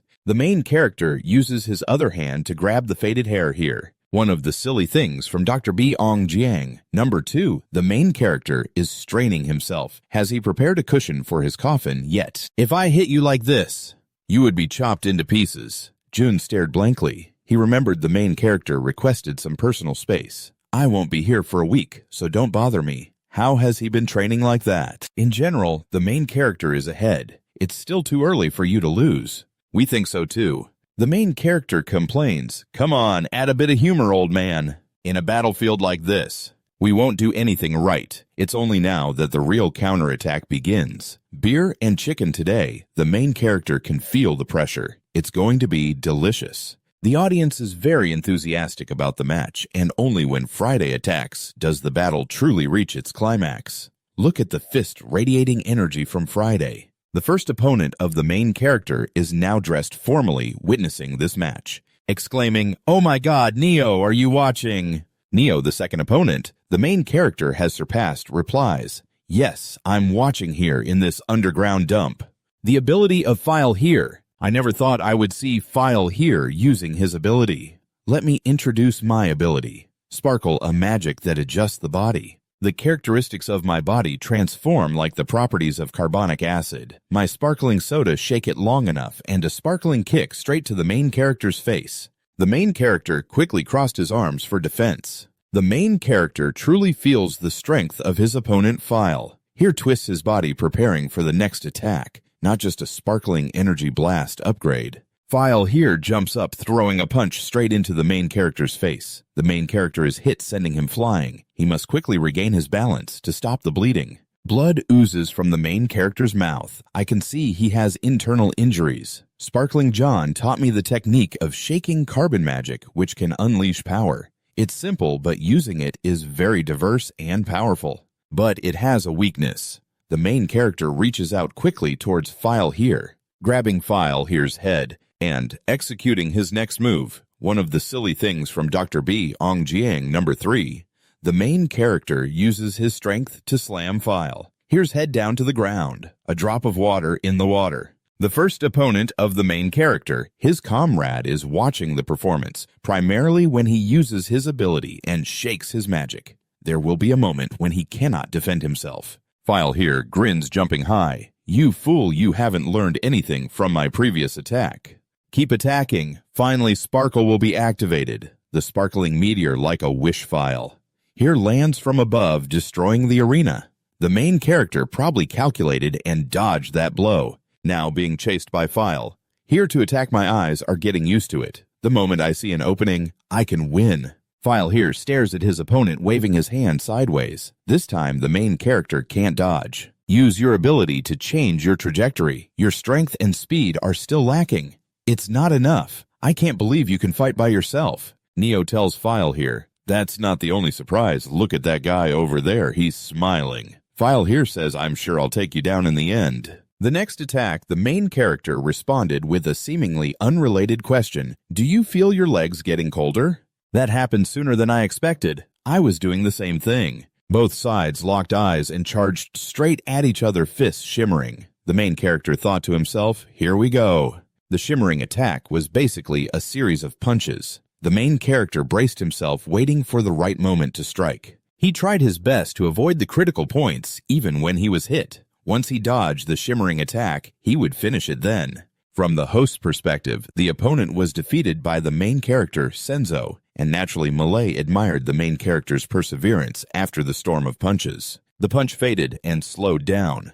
At that moment, he saw his opponent taking a brief pause to counterattack, and he simply smiled, standing still. The counterattack couldn't come in time. "You must be dizzy, right?" Charm Tiger had been hit so many times during the shimmering attack that he was covered in sparkles. The energy in his hands showed signs of blossoming. "Honestly, even this technique, I never expected to use it against you. You can be proud of yourself, Charm Tiger." Senzo could only watch in disbelief. "This ability isn't in my database." While he was preparing for the decisive blow, Senzo observed from the stands. The main character was moving, saying goodbye with all his reason and stubbornness, clenching his fist for a final blow before the main character's punch could reach him. Friday gently released his energy, infiltrating the main character's body. "The sparkles I left on your body are a type of high-pressure molecular material. Independently interacting, it would explode, and the explosion happened immediately, proving that he wasn't joking.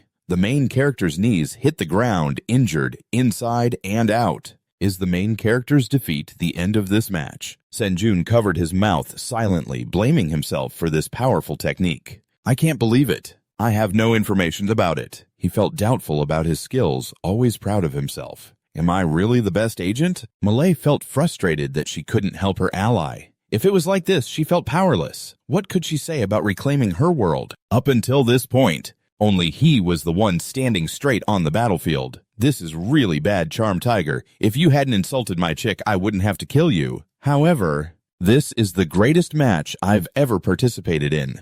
Charm Tiger. He turned his back, thinking this was the end. The main character wasn't moving either, but he was actually subtly shifting his body. At that moment, he felt a chill run down his spine. His instincts couldn't be wrong. He immediately turned back to see his opponent, who seemed motionless, rising up like a zombie. The goddess Belia was displeased with him. He was banished to this world, without any power at all. However, at this moment, he activated a mana explosion inside his body. Thanks to doing that, he awakened something within the northern Bianjiang, resulting in his body being illuminated by magic. The northern Bianjiang awakened the energy of Ed Makina. This means the main character's body had naturally adapted to receive the power of this world. It seems we can only believe that. After all, this is the only way for the main character to turn the tide. Perhaps he didn't expect to grant power to the main character. So now, except for Malay, everyone in this underground arena was sweating bullets, staying silent as they held their breath to avoid being spotted by the monster, but holding their breath to hide their fear.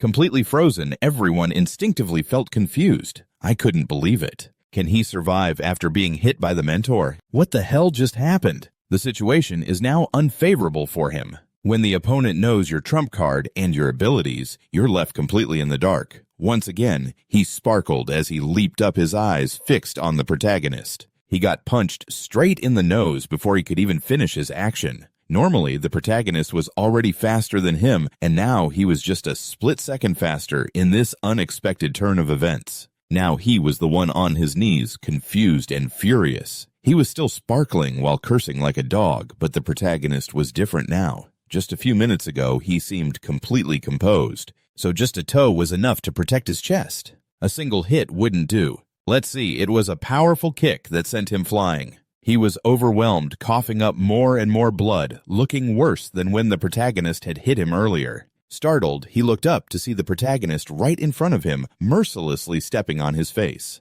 The protagonist seemed to be in a bloodthirsty frenzy, his foot getting heavier. The scene left the audience in stunned silence, while the protagonist continued to stomp down as if releasing his pent-up rage. Or perhaps he was just satisfied to see his opponent in such a pathetic state after a while of stomping. He finally broke into a crazy smile. The protagonist resembled a wild beast, now reveling in his ferocity, leaving the audience frozen in shock, not a word spoken. The protagonist was enjoying the feeling of awareness temporarily dulled. Senjin knew the protagonist was fierce, but he had never been this wild, making people fear him like this. It seemed the protagonist's awakening was truly unusual. The demon goddess secretly felt something was off. This guy wasn't an easy opponent.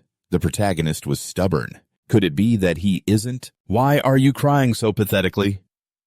Charm Tiger. He headbutted the protagonist, who was knocked back. Now I understand you're experiencing mana overload. Senjun was enlightened by his words. I get it now, mana overload, his mana, is becoming uncontrollable. A rare phenomenon that has appeared twice in the world so far. A rare genetic phenomenon where a person is born without magic and an even rarer phenomenon occurs. That person gains their mana magic and their life energy is depleted to the point of death. Basically, the overwhelming explosion of the protagonist right now. It's just the moment before the fire dies out. Without intervention, the talent will die here. He declared, "Don't think I'll let you die from mana overload. I won't allow that to happen. You humiliated my chick. You must die by my hands." The protagonist's mind was now filled with murderous intent. Too noisy.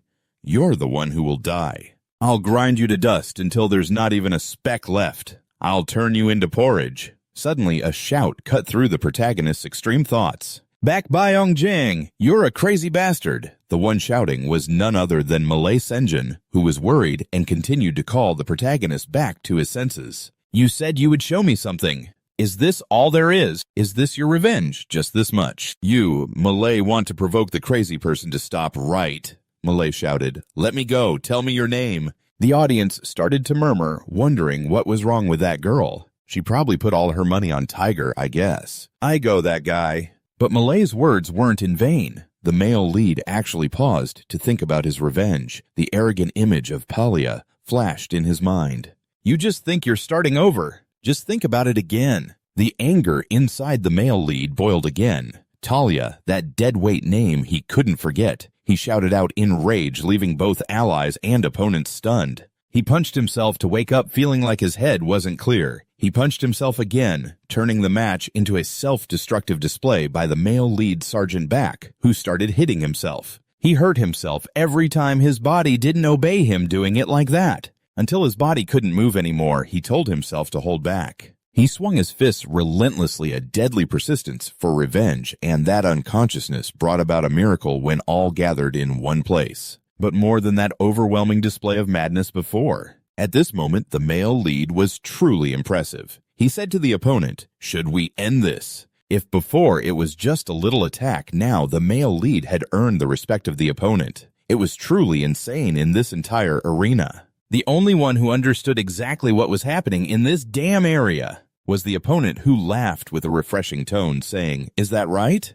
By using his own magic to harm himself, he controlled the chaotic magic without any side effects. But that wasn't a calculated move. That guy, I know you're losing your mind. But he looked straight and said, You've lost your senses." The male lead retorted, "What the hell are you talking about? I'm in the most normal state I've ever been in my life." Usually the craziest people claim they're normal, two fists shining as they clash against each other. The opponent respectfully said, "Cam Tiger Sergeant Back, even if you hurt yourself. It doesn't affect me at all. You're the only one who dared to insult my beer and fried chicken, and you're my enemy. I won't fight you again. And you are the opponent who made me put everything on the line to defeat the male lead controlling mana, like a black cloak once again donning it to engage with the opponent." The male lead indeed let Senzo go. From one surprise to another, his body stabilized. Malay said he could handle it right now, this long battle. I think it finally decides who will win.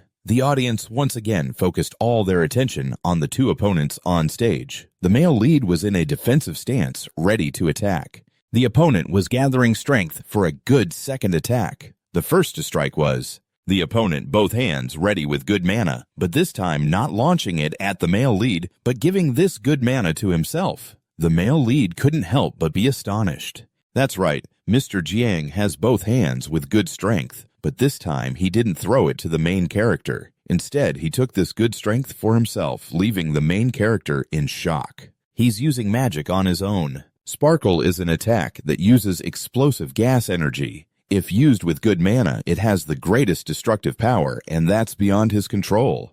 The strongest shot has been completed. If you're going to play, you should have warned me about coming here. The main character hears this and can't take it anymore. Just relax a bit. He even warned me about his power, but in the blink of an eye, he's already behind the main character. The explosive speed catches the main character off guard. Behind, it's too late to avoid it now, because there's no way to dodge it. The main character has no choice but to prepare for a direct hit. The pure power of Sparkle is pushing away the main character's mana, leaving him without any mana. The protection will cause Fire Day's attack to hit directly on the main character's body. Fire Day encourages the main character, whose energy is fading, trying to hold on just a bit longer. You can see that Fire Day is giving it his all, so he wants his opponent to respect him and give it their all too. Not letting down the main character's expectations, even though blood is spilling and part of his broken shoulder bone is sticking out of the flesh. You're still managing to smile, huh? This is quite hard to control. Fire Day realizes something that you can't possibly do. Even in a situation as out of control as this, there's a weapon in my memory that can be used. The main character uses mana to form a familiar shovel, focusing his strength to one side. Do you intend to defeat me? Even now, he's half crippled. The main character says whatever he wants. Malay will heal it. Malay is stunned when called out, taking responsibility for the new skill of Sergeant Back Cutting with a razor. Fire Day is finished off by an opponent's slash, leaving the audience in shock before the loud sound. The host can only gasp in disbelief, while Neo and the flag bearer are similarly stunned. Senjun mutters that he's won. The hall created from Manatandi, the main character, finally achieves victory. Although it was tough, he almost lost himself. He really won. That final blow was truly a victory. He looks back at himself as the last one standing and can't help but feel proud. There's nothing he can't do. Malay arrives just in time to catch the main character from falling flat on his face. She gently calls out to the sergeant, "Is this what you planned?" "I don't think so. Anyway, you'll be of some help." The main character chuckles, mumbling that she's being rude to him. He's done really well. Now shall we head back? In Senjun's hideout, the main character is bandaged up lying on the bed. His half-crippled state desperately needs divine intervention, and his mangled hand is tightly bandaged. Senjun asks how his condition is. Melee straightforwardly says it's a mess. Although the outside seems fine, the internal injuries are quite serious, especially his right arm, which took the brunt of the attack from Fire Day. Here's the file. It's shattered into pieces, but just as the main character had faith that Malay would fix it, now it was Malay's turn to fulfill that trust, since he had given his all. Malay took a torch in hand. It would be fine if he rewarded him one morning at the Senjin base in the basement, where the main character's injuries were. He was healed as if nothing had ever happened. The main character groggily opened his eyes, looking at the plain, rough ceiling, and Malay spoke up. "You're awake now, Trung." The main character turned to him, sitting up and calling out, "Malay," as Malay, with shoulder-length hair, calmly sat there. The main character, slightly dazed, asked, "How long did I sleep?" Malay replied, "You slept for about 8 hours." The main character sighed in relief. "I see I've had enough sleep." "Damn it, I got confused because of your hair. Why is it suddenly so short?" Malay, annoyed, said, "Just so you know, I spend a lot of energy healing you, Trung. I used 2 out of 4 rounds. Is your hair the source of your strength?" "Hades. Are you some kind of Samson or something?" Melee didn't understand and replied, "I have 2 hands." The main character tried to move his arms, which had just been incapacitated yesterday. "I think I've recovered quite well. Indeed, I trust you, Malay." Malay sighed and advised, "Please focus on your recovery for now. Your body and my strength don't match. Sergeant, you need at least a month to fully recover." The main character felt a bit anxious. "A month? That's too long. Oh, thinking back, where's the worm?" "Dindai."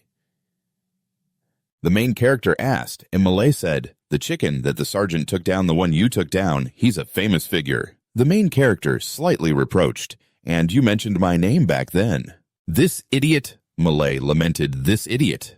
Luckily, she never revealed her name, Sergeant, but we need to prepare Senjin to disguise as an ordinary girl in the village, enthusiastic about the mission. I must say a bit too enthusiastic. He went deeper into the alleys because the two didn't know about the world. He was the one suffering this time, and he had no other choice. But to get help from a member of the organization, the two need to be ranked and have new accommodations. I'm sure Mr. Jiku will help us enough to solve that problem.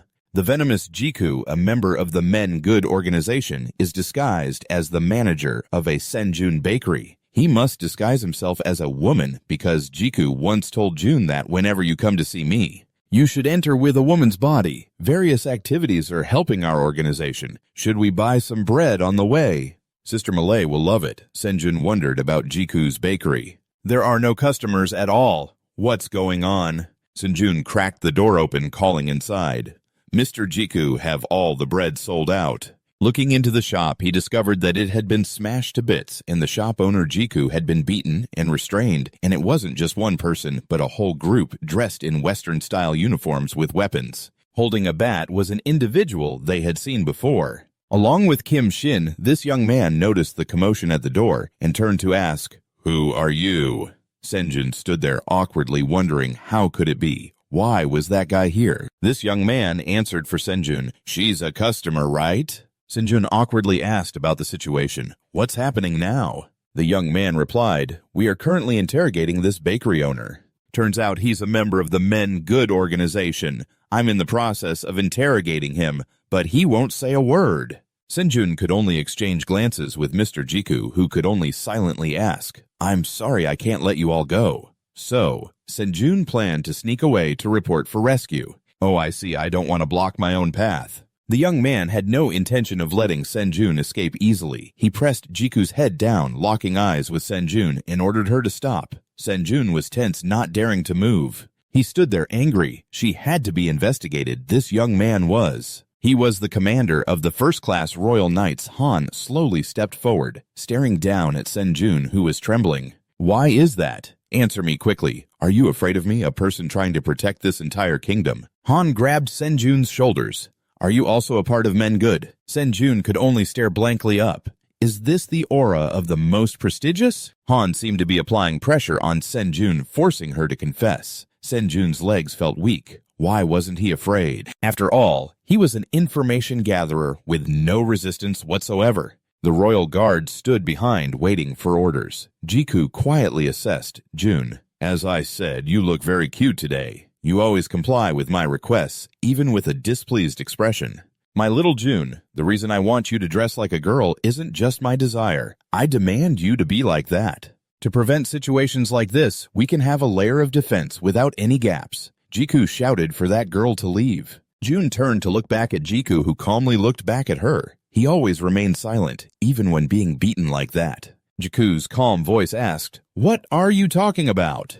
2 years ago, when I opened a bakery to disguise myself here, every day was tense, but that girl came like a guest, and 465 days ago, I felt like I found an oasis in the desert. A feminine body, a lovely face, and an innocence without any guilt. Senzo felt a chill all over. Wow, that's intense.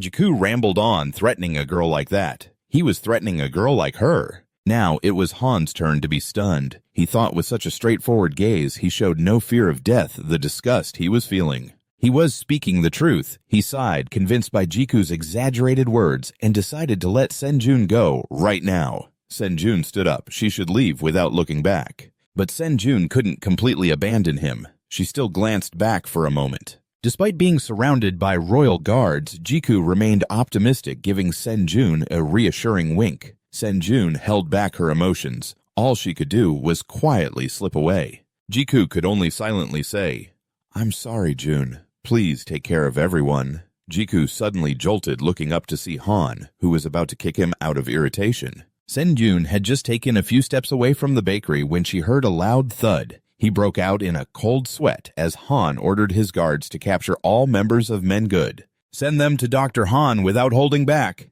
He said so Senjun hadn't gone far before catching wind of this news. Dr. Senjun seemed to have a history with this person called Doctor. Jun, don't be too scared. I'm just treating them. He wasn't. Just thinking about it made Senjun unable to hold back her tears. She hurried back to find her two new teammates, Malay and Byong-jang, who had returned from early morning until late afternoon at Senjun's base. Standing alone in the room, he was getting used to controlling mana. The author confirmed that the male lead would be on the left side with pitch-black mana, the evil in the eyes of the forces in this world. Melee complimented, "You're getting used to it pretty quickly." The main character replied, "That's called experience."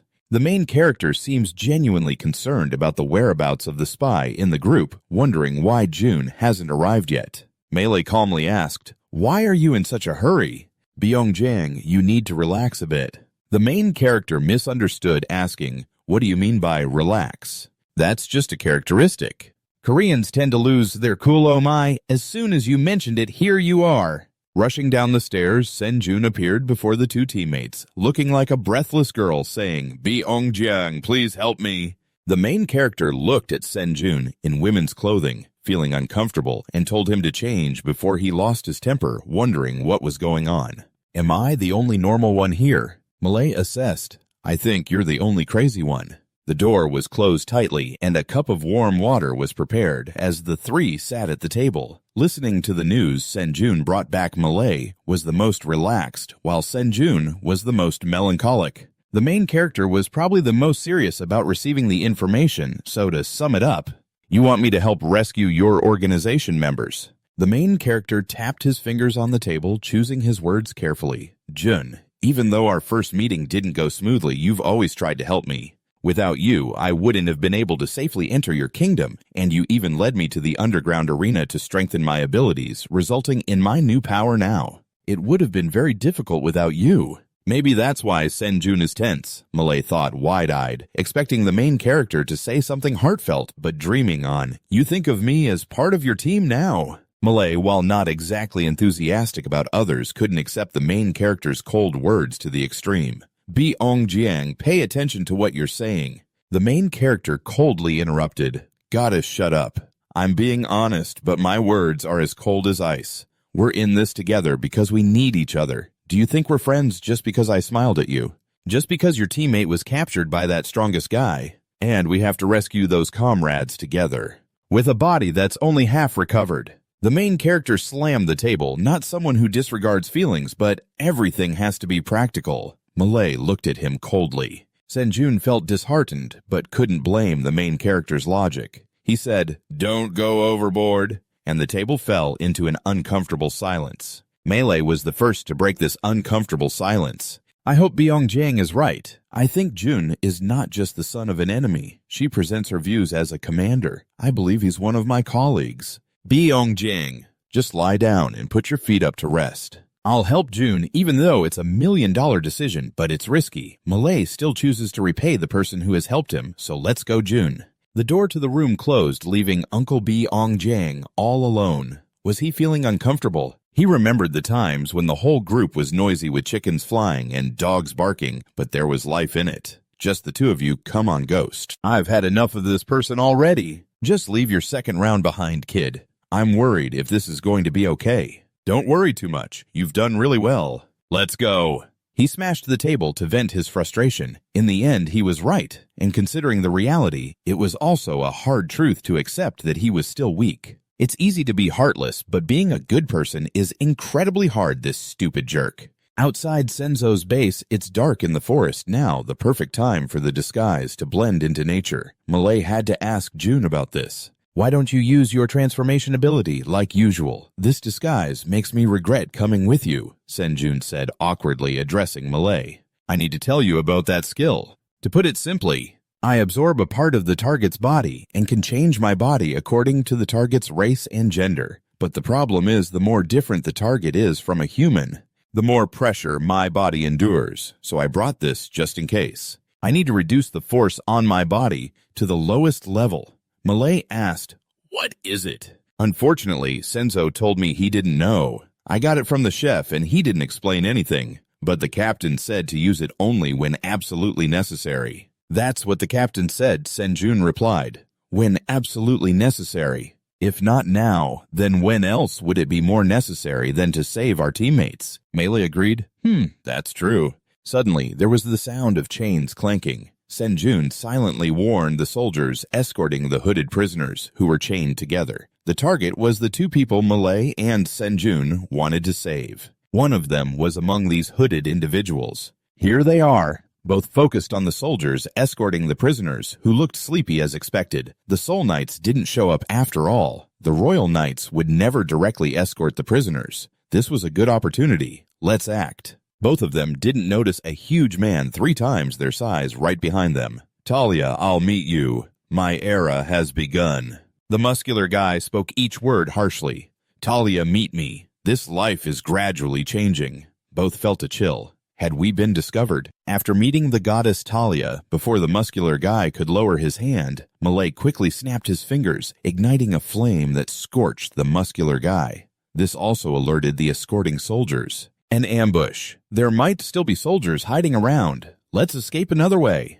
Sen was trembling, worried. It couldn't be that if things continued like this. Everything we did would be meaningless. And when did that guy come up behind us? Everything we do is pointless. And when did that guy sneak up behind us? The muscle-bound guy keeps trying to express something. I have so many places to search for a Malay to be the spiritual pillar to calm Jun down. I'll hold this big guy back. You go and rescue your teammates. Senzo looked towards the soldiers who had run off in another direction. He had to make a decision right now. Only use it when absolutely necessary. Just as Jun was about to swallow that strange pill, the muscle guy suddenly blocked his way. Jun stared in disbelief, thinking there was only one muscle guy. Now there's another one. Both of these muscle guys just kept going on about Palia like they were programmed. Palia, we come from Italy too fast, too dangerous. One of the muscle guys punched Senzo, making him drop the emergency pill. Malay anxiously called out to Jun, but she wasn't some kind of superhero to worry about Jun, which made her careless, and the nearby muscle guy slammed her head down to the ground. So before the fight even started, my body was already in tatters. Those who could use magic were being restrained, while someone like Jun, who had no strength, was at a loss. It was even worse as the remaining muscle guy lifted him like a rag doll. This kind of degradation was enough to kill. What a degradation! This situation was exactly when the main character needed to step in, slowly picking up the emergency pill from Jun while witnessing his two teammates fall apart before the fight even began. So reluctantly he sighed, "Seriously, these idiots. Take a good look at what you've done, you fools. You should have been more honest when you reflected on that situation. That's why you came here ready to fight.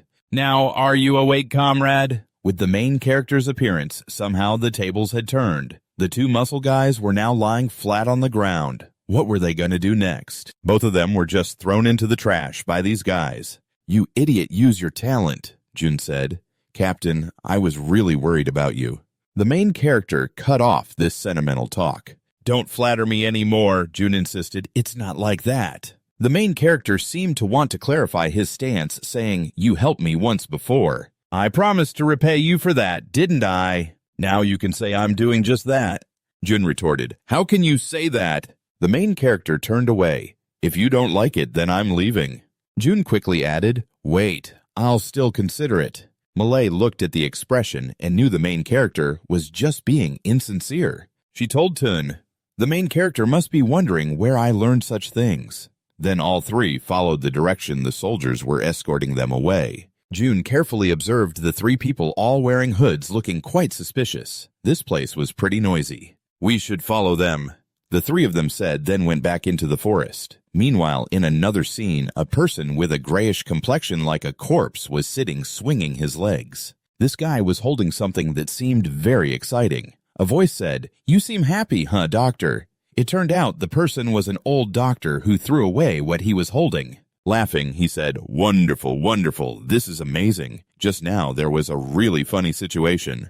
"Do you want to know about that? Are you curious to find out?" "I'm really curious, so I'm taking a seat." "Can you tell me about it?" The doctor excitedly shared that if someone wants to know, there's no other way. "The toys we sent out. Our connection with them has just been cut off. So they must be unconscious or dead." "Oh, that means the doctor is right," he said. This is exactly what that brave warrior said. Kim Shin advised that anti-government organizations are often quite sensitive about such matters. "Why don't you consider these things confidential? You asked him to hide this information, right?" Kim Shin said, "That's right. But the important thing is, you don't even have time to plan B. You can only conclude that those who have been in war are very different from us, so we should leave right now. The men from the good army are coming."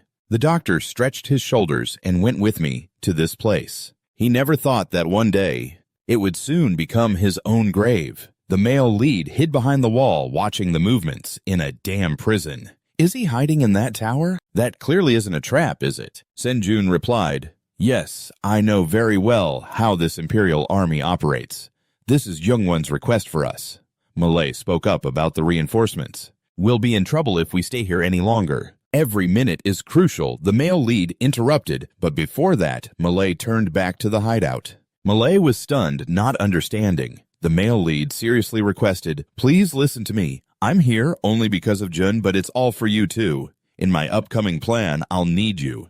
If anything happens to you before doing this, I'll have to take you out of this mission no matter what happens." Malay was surprised, but eventually agreed. "I understand, but I still want to know what's going on." The flame of Malay flickered this light, intertwined with the left hand of Dr. Beong Jiang, with patterns of light red rhythm. It wrapped around the male lead's arm. "This should be fine, right?" The male lead quietly assessed it. It was a bit flashy. Senjun said, "Captain, shall we go?" The male lead confidently smiled. "I can say that." So Dr. Beong Jiang and Senjun moved forward, waiting to confront the doctor and me to save Senjun's comrade, who was among the hooded prisoners about to be executed. After that, the captain came over since he arrived here. The worst part is that hell is right at the entrance of the prison where two muscular guards stand. These guys seem to be suffering from the side effects of the doctor's experiments. These guys are mumbling nonsense. "Palia person with palia person with palia person with palia" is the unique skill of the northern Bijang lying there. It's surreal, but with these brain-dead guys, it can be rationalized. One muscular guy was pulled by the main character, while the other one, like a log, hadn't realized anything and felt empty beside him. The remaining muscular guy looked over, confused, not knowing where his buddy went. It was his turn. He quickly jumped onto the head of the remaining big guy, covering his face with a mask and injecting him with a sedative. The anesthetic June used was quite significant because this big guy had bulging eyes like two swollen snails and was glaring like that. After smoothly dealing with the two guards, the main character and June exchanged glances, and the main character carefully opened the main gate, both unaware of how quietly they had done it. The two big guys who were knocked out had already sent a strange signal for the doctor to catch their signal. Han understood the toy crew at the front door. The doctor cheerfully said it seemed like they had arrived here. Han mumbled that those guys got here pretty quickly. The main character was holding the doorknob, standing to the side, preparing for however many people, while June peeked through the crack in the door, checking and saying that calling this a prison was a bit much. It was more like an abandoned place. A temporary stop for the soldiers, with the prisoners corralled in one area surrounded by armored soldiers guarding 6 soldiers and 6 hostages. The soldier on horseback must have had reinforcements back then, but now we have the captain here. What we do now is no longer important. Let's wrap this up as quickly as possible. Take them all down. The main character decided to go big. He kicked the door open to let all the soldiers know he was there, striding in front of the bewildered soldiers. What's going on? The main character admired himself, thinking he was really good at this. The two people were clearly visible to the Imperial soldiers. They just needed a moment to connect the two of them because of what brought them here. The loud-mouthed soldier exclaimed first. They had become the target for the main character to kick off. In the blink of an eye, one soldier was down just like the main character before. He didn't dare to confidently face an armed group like this. It was different from before, and his demeanor had confused the soldiers, allowing him to assert dominance. That had created an advantage for him. The remaining 5 soldiers shouted to each other to quickly catch him, with the main character being the one to balance the combat power, allowing June to create opportunities to handle the remaining tasks as he swiftly moved toward the group of prisoners. This needed to be done as quickly as possible. He pulled up close to the prisoner to inform them, "I'm here to save everyone." The group of prisoners seemed to have their mouths covered, so they could only make sounds but not words. June prepared to remove their hoods, asking them to wait a moment. When he cut the ropes that covered the heads of the prisoners, he would take everyone out of here. But when the hoods were removed, these prisoners showed June just how naive he was. "You fool!" June stood there dumbfounded, asking who they were. The main character noticed that something was off. The prisoner didn't take long to unexpectedly overpower June while simultaneously breaking free from the handcuffs, signaling all the other disguised prisoners. They all broke their cuffs like a bunch of robots in perfect unison, removing their hoods to reveal expressionless faces and soulless eyes, leaving June gasping for breath. But now he was even more confused. What the hell was going on with these fake prisoners rushing toward June? The main character had to act immediately, throwing the soldier in his hand. He flew toward the fake prisoners, temporarily breaking their offensive, allowing June to escape with his life. But now there was a serious second act he was about to face. Melee can observe communication with the main character, the captain. The main character said that's right. It's a trick, steady steps from the bridge down to the sound of the doctor's sandals, and only 2 royal guard soldiers, fewer than I expected. The doctor asked if he was disappointed. Seeing the neatly dressed group lined up like this, the people from the main character's side know it's gonna be tough. Damn it. And the doctor looks at these 2 rebels. The doctor recognized the familiar face. It's June the Snail. Who else could it be? He was very happy to see him, unable to contain his excitement. It was too shocking, too sudden. Got it. Wonderful. The snail is sweating cold. The main character has a feeling he's about to find out something. This is uncomfortable. The doctor said he almost didn't recognize that person. You've grown up too much. It's been a long time. A flashback to the past. The doctor took June the Snail, who was just a child, to see his new toy. June was too young to understand what it was, but just looking at it made the boy want to cry. Now the childhood nightmare comes rushing back. The doctor affectionately calls out June's name. The main character looks at the doctor, then looks back at June, who is sitting still, his hands tightly clenched, clearly showing fear and horror that he can't suppress. The main character knows there's a dark history there. Melee through the main character also sees this. She can't help but worry for June on the other side. It's sparked her interest. June is a big character. If we capture him, the situation will definitely turn around. The doctor asks Commander Hoon for a bit of privacy for us. That kid isn't dead yet, he said. After interrogating him, he can do whatever he wants. The doctor collected himself a bit. Oh man, I've been a bit hasty, right? June silently blames himself. It's his fault for messing everything up and throwing it all back into the past. June is also one of the toys that the doctor personally modified. He quietly belittles himself, thinking he deserves worse. Luckily, he doesn't have to face it alone. With the main character beside him, reassuring him, patting June's head, and saying, "You filthy little bastard, you, and that floating-haired guy." The main character is annoyed. The first target is that doctor with the attacking face. The main character punches, knocking June's face in shock, but surprisingly the doctor gets punched, and blood spills from his mouth. How dare you crush a fragile soul, those bastards. The doctor is supported by a few royal guards behind him. Are you okay, sir? The doctor seems to be bleeding, but his mindset is still very cocky.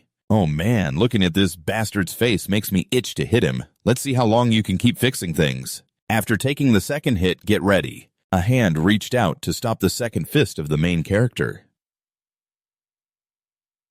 He knew how much strength he was using, so he couldn't help but reconsider the guy causing this mess, calmly advising him, "Can you just calm down a bit? Eventually you'll get caught anyway." In a flash, he struck the main character in the stomach. Before the main character could even see how the opponent attacked, he was sent flying backward. He was thrown back to the exact spot where the main character had stepped forward. Despite everything, he had just gotten up, and June felt even more concerned about him. The main character coughed up blood, and despite the situation, he managed to sarcastically say, "If you think this is fine, you should get your eyes checked." The doctor was now standing upright, holding his swollen cheek, accusing Commander Hoon. "You could have blocked that first blow, but you just let it happen, didn't you?" Hoon didn't deny it, casually brushing it off. "Just a misunderstanding." That being said, the doctor didn't care much about that. Let's just pretend nothing happened. The main character cursed, "Damn those dead dogs." Jun blamed himself, thinking, "It's all my fault. Everything started because of me." But he still stood by my side. The main character shared a bit, recalling a junior who was just a private, but always boasted that he would become a general. He used to bully that kid, but you know what? If anyone from another squad dared to look down on him, he wouldn't stand for it. He grabbed the main character and threw him to June, saying, "What he needs is this emergency pill." You have insurance, right? If you can't manage anything, it's better to die at my hands, isn't it? This rough encouragement gave Senzo the courage to say, "You're pushing yourself too hard." The main character shot back, "Shut up! You think this is my fault?" The main character stood tall, wrapping himself in dark mana. Hoon thought, impressive, he knows how to use magic, but he had a group of bodyguards following him. He ordered the guards to capture him, regardless of whether they could take down the commander afterward. Well, this fight would have to be a bloody path to escape. The self-made technique of the Northern Bee was clearly outnumbered by the enemy. The main character decided to throw a punch to clear the minions first. Once he cast his spell, he was completely different. I was panting, and the doctor cheerfully clapped, urging him to catch him again. The main character stood like a flag, inspiring June to grip the pill tightly. He silently thanked the main character and swallowed the pill. As it went down his throat, June's heart began to race erratically, and suddenly both the doctor and Hoon were frozen. The main character looked back at his teammates, and all the bodyguards were sweating profusely. Malay was also startled, feeling something was off. June's body began to swell, tearing his clothes apart. His once gentle face now showed a fierce demeanor, his arms bulging with muscles, veins popping out, and he was straining his voice. "How the hell did you turn into some kind of monster?" Hoon couldn't help but exclaim, "What the hell are you thinking?" The main character couldn't believe it. His weakest ally had transformed in such a dramatic way. The creature that June had turned into was closely related to Malay, as she instinctively shed tears and murmured, "My child." A scene flashed back to a battlefield shrouded in smoke and dust. There stood a young man holding a sword firmly. This was Hoon in his younger days facing a creature that resembled him. Senzo transformed into this creature and questioned why we kill each other. Han looked down at the ground where the bodies of both sides lay scattered death, showing no mercy on this battlefield. At that moment, Han, with eyes still innocent and indifferent, replied that he didn't know Senjin had unintentionally reminded him of those old memories, the form of the earthworm now. It was the shape of a creature from a tribe that had been crushed by the Empire in the past. The whole room fell silent, all attention directed at the earthworm, while the main character looked at himself in confusion. The main character seemed to approve of the shape of his teammate, while the doctor looked on in astonishment. Senjun, flustered, exclaimed, "What the hell is this?" The moment someone opens their mouth, danger follows. Everything turned to smoke. The main character was also quite bored. His teammate had already replaced the body, but his mindset hadn't improved. Senjun turned to the main character and asked, "What have I turned into?" The main character sighed and said, "How the hell should I know?" The doctor, looking somewhat gloomy, fiddled with something in his hand and tossed it toward the two of them. A small mass was thrown in their direction.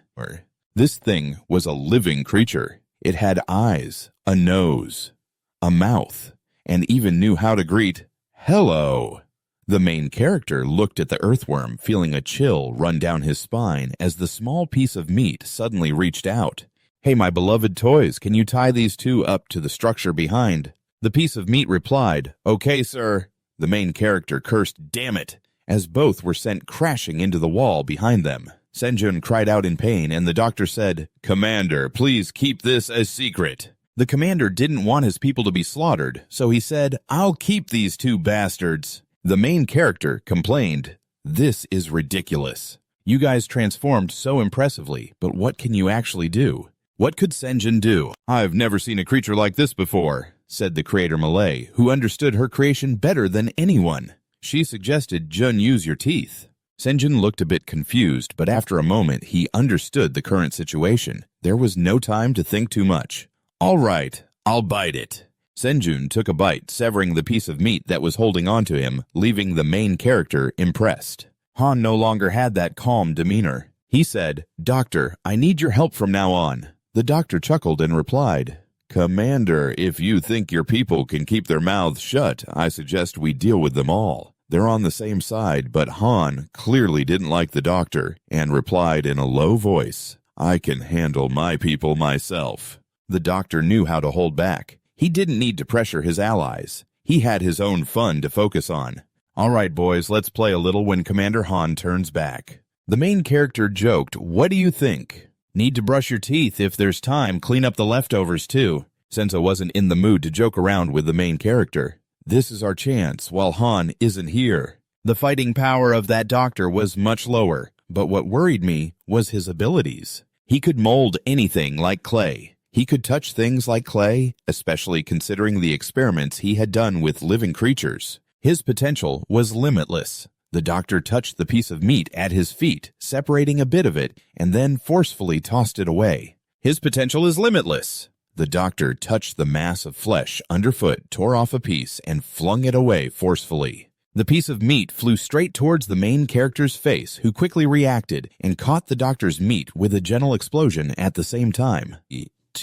Throwing that piece of meat towards the doctor's hand, unfortunately, it exploded midway before reaching that guy, causing a sudden blast before it detonated. The combination of the object and the explosive seemed useless when facing professionals. I will remember that. The main character rushed through the smoke and flames. The doctor reached out, waiting based on information from June and his own observations. The main character understood he had to avoid being touched by this guy. Don't grit your teeth. The main character is very reliable. If he says he will give the doctor a second punch, he definitely will. He intends to smash the doctor's skull. But things didn't go as smoothly as planned. The main character was secretly surprised, wondering what was happening to him. The doctor's head was flattened, but aside from the deformation, he was fine. The main character thought back, realizing just before his fist hit him, he used a skill on himself. While the main character was confused, the doctor's hand reached for his shoulder.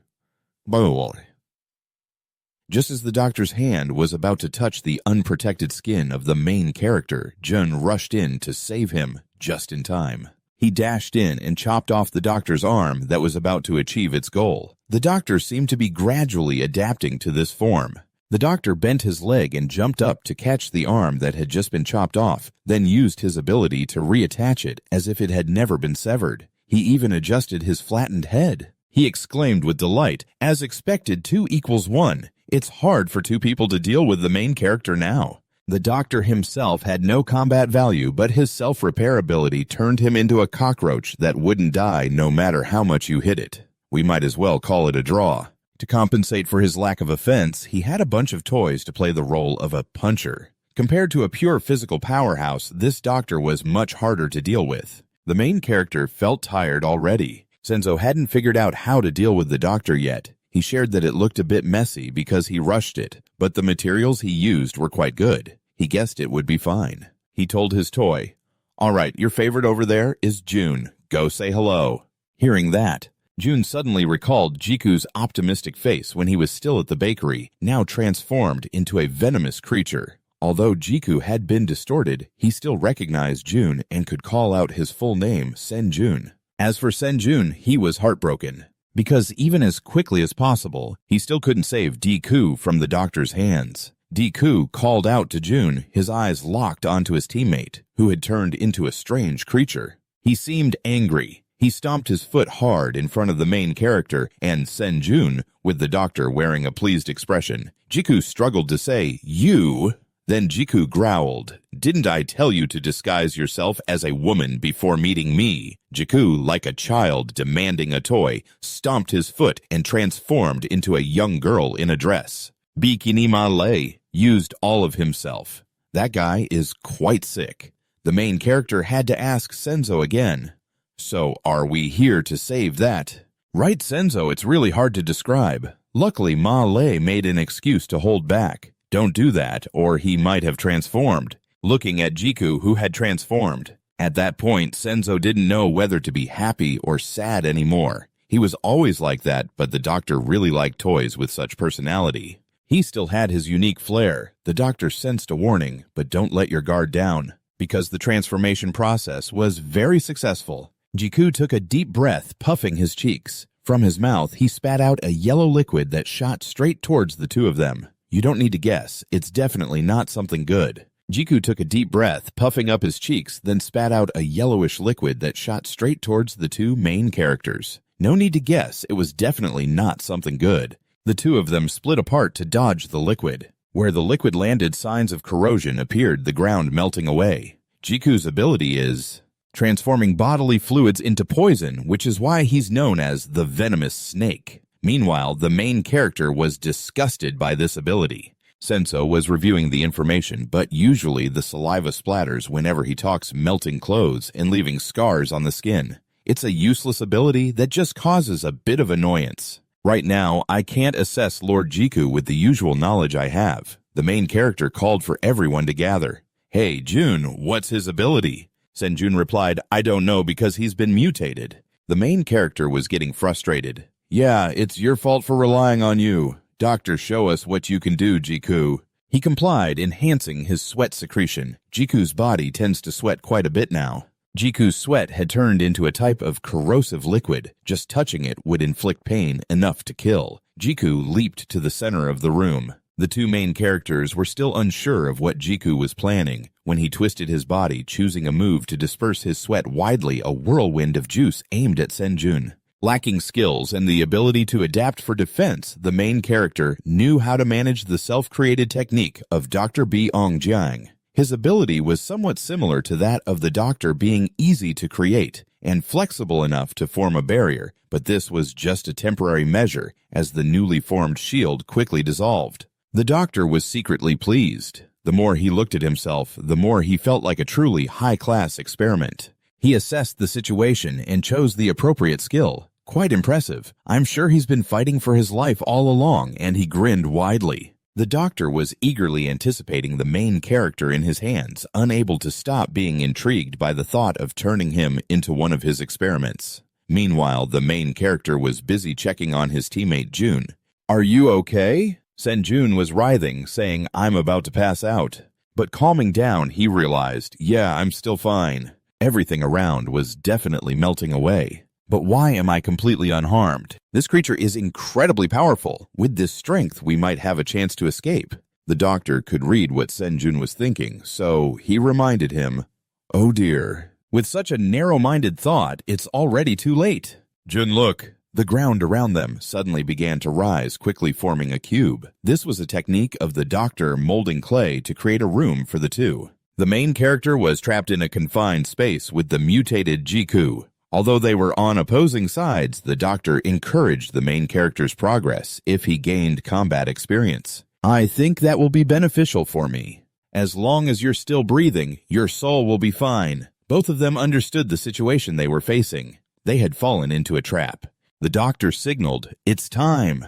A wave of air emanated from Jiku, the mist growing denser in this enclosed space. The doctor signaled that it was time, and a heavy air began to emanate from Jiku, growing thicker in this confined space. It can't escape anywhere. The Jiku toxin has turned into gas, filling this room with toxic clouds that the two main characters are struggling against, caught between enemies, inside and out. Literally, the rain is coming from the cloud Komaket. This is a memory of Malay when she was still powerful. Talia asked Malay, "Are you still gazing at it?" At this moment, the relationship between Malay and Talia is quite stable. Talia smiled her standard smile and praised that she had created a world so beautiful, and did she really intend to just admire it forever? "Isn't that a bit of a pity?" Malay, confused, asked. "What are you trying to say?" Talia charmingly replied, "You're such a grump.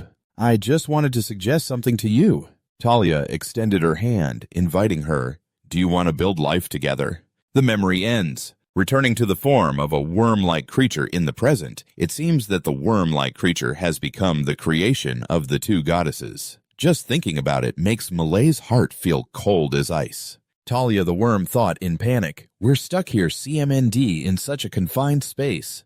I can't believe he used cloud waste to transform into this creature. It can only endure this for a while, but I'm about to reach my limit." When the worm Jun looked over at his team leader, he saw that the guy had already put on a full hazmat suit. Worm Jun asked in confusion, "What's going on?" The main character explained, "Well, this situation feels a bit familiar. I did it out of habit. I guess my PTSD was triggered after that time in the gas chamber. But if you look like that, what are you afraid of, Jun? Let's find a way out of here." As for your buddy, the main character looked at Jiku, who had transformed. He used action to convey the rest of his sentence, saying, "I'll take care of him," while gesturing towards the wall. Just as he got up, Jiku punched him down. The problem is Jiku didn't seem to use much force yet. He knocked down a tough guy like the main character. This awkward situation made both Senzo and Malay feel choked up. He is a team leader but is restricted in movement by his suit, making him sluggish. And I've used up all my mana for defense. Jiku's body was continuously sweating. He released a large amount of sweat towards the main character at such a close distance. And with the protective gear slowing him down, the main character had no way to dodge. He could only hold his ground, thinking this battle wouldn't be easy at all. Meanwhile, Senzo couldn't just stand still either. He slashed at the dirt wall the doctor created. Although the cut made by the worm was deep, the wall the doctor made was denser, and he was maintaining it from the outside. Without a finishing blow, the wall that was damaged would quickly be restored to its original state. Damn, just as expected, it can heal itself. I can't defend myself. Jiku has been modified and has completely lost his mind. If Han comes back now, there might still be a chance to win. After a long night of dreams, Malay as a spiritual pillar spoke to calm Worm Jun. "Stay calm, Jun. After all, Malay is still here." The main character protested, "You idiot, I told you not to stick your head out." Jiku reminded the main character that he was only an arm's length away. The wet punch, Malay said, "Either way, it's isolating us now. There's no way to get caught. Just focus on taking down that weird old man." Malay, go back to Sen Jun, but you haven't even tapped into the true power of this creature yet. I usually awaken it naturally through a few tribes, but right now, you're just borrowing this body. As the creator, I will especially help you awaken the true essence of the Va-Ve tribe, while that doctor outside maintains the sealed space. He touched the sealed room he created for 5 minutes. No, maybe just 3 minutes. They must have inhaled quite a bit of Komaket in there. Although they're still breathing, they're about to melt away, right? In that state, the excitement of the research is indescribable. I wonder if the commander can really do this. Waiting is painful. But just then, there was a disturbance coming from inside the sealed room, making the doctor feel uneasy. The room he maintained until now was undamaged, but suddenly it swelled as if about to explode. Oh no, this wasn't part of the plan. The doctor's sealed room shattered into pieces, allowing the two main characters to escape and face the main character and Senjun, who were aided by the awakening power of the creature. He was transforming into the doctor for the first time, unable to remain calm. Senjun shouted angrily, "Doctor, let's rewind a bit. Malay said that tribe was awakened by me, and right now you're just borrowing their appearance. I will use the Creator's power to awaken the true essence of the Va-Ve tribe," he said as patterns like tattoos appeared glowing brightly beside Senjun, dazzling like Cinderella. The main character suddenly joked, "Wow, the room next door is really noisy, huh? You perverted gentleman," to which Jiku replied, "You don't know a damn thing," pressing his forehead with both hands. In reality, he was squeezing a pimple on his forehead. The main character felt a shiver. It was unbearable. "Damn it, Jiku, you have to call me sir." From that pimple, Jiku created a move called Slap Me Poison. The main character was horrified, unable to stand it anymore. "What the hell? This is disgusting." It wasn't just because his body felt slower and heavier. This gross skill made him want to drop dead.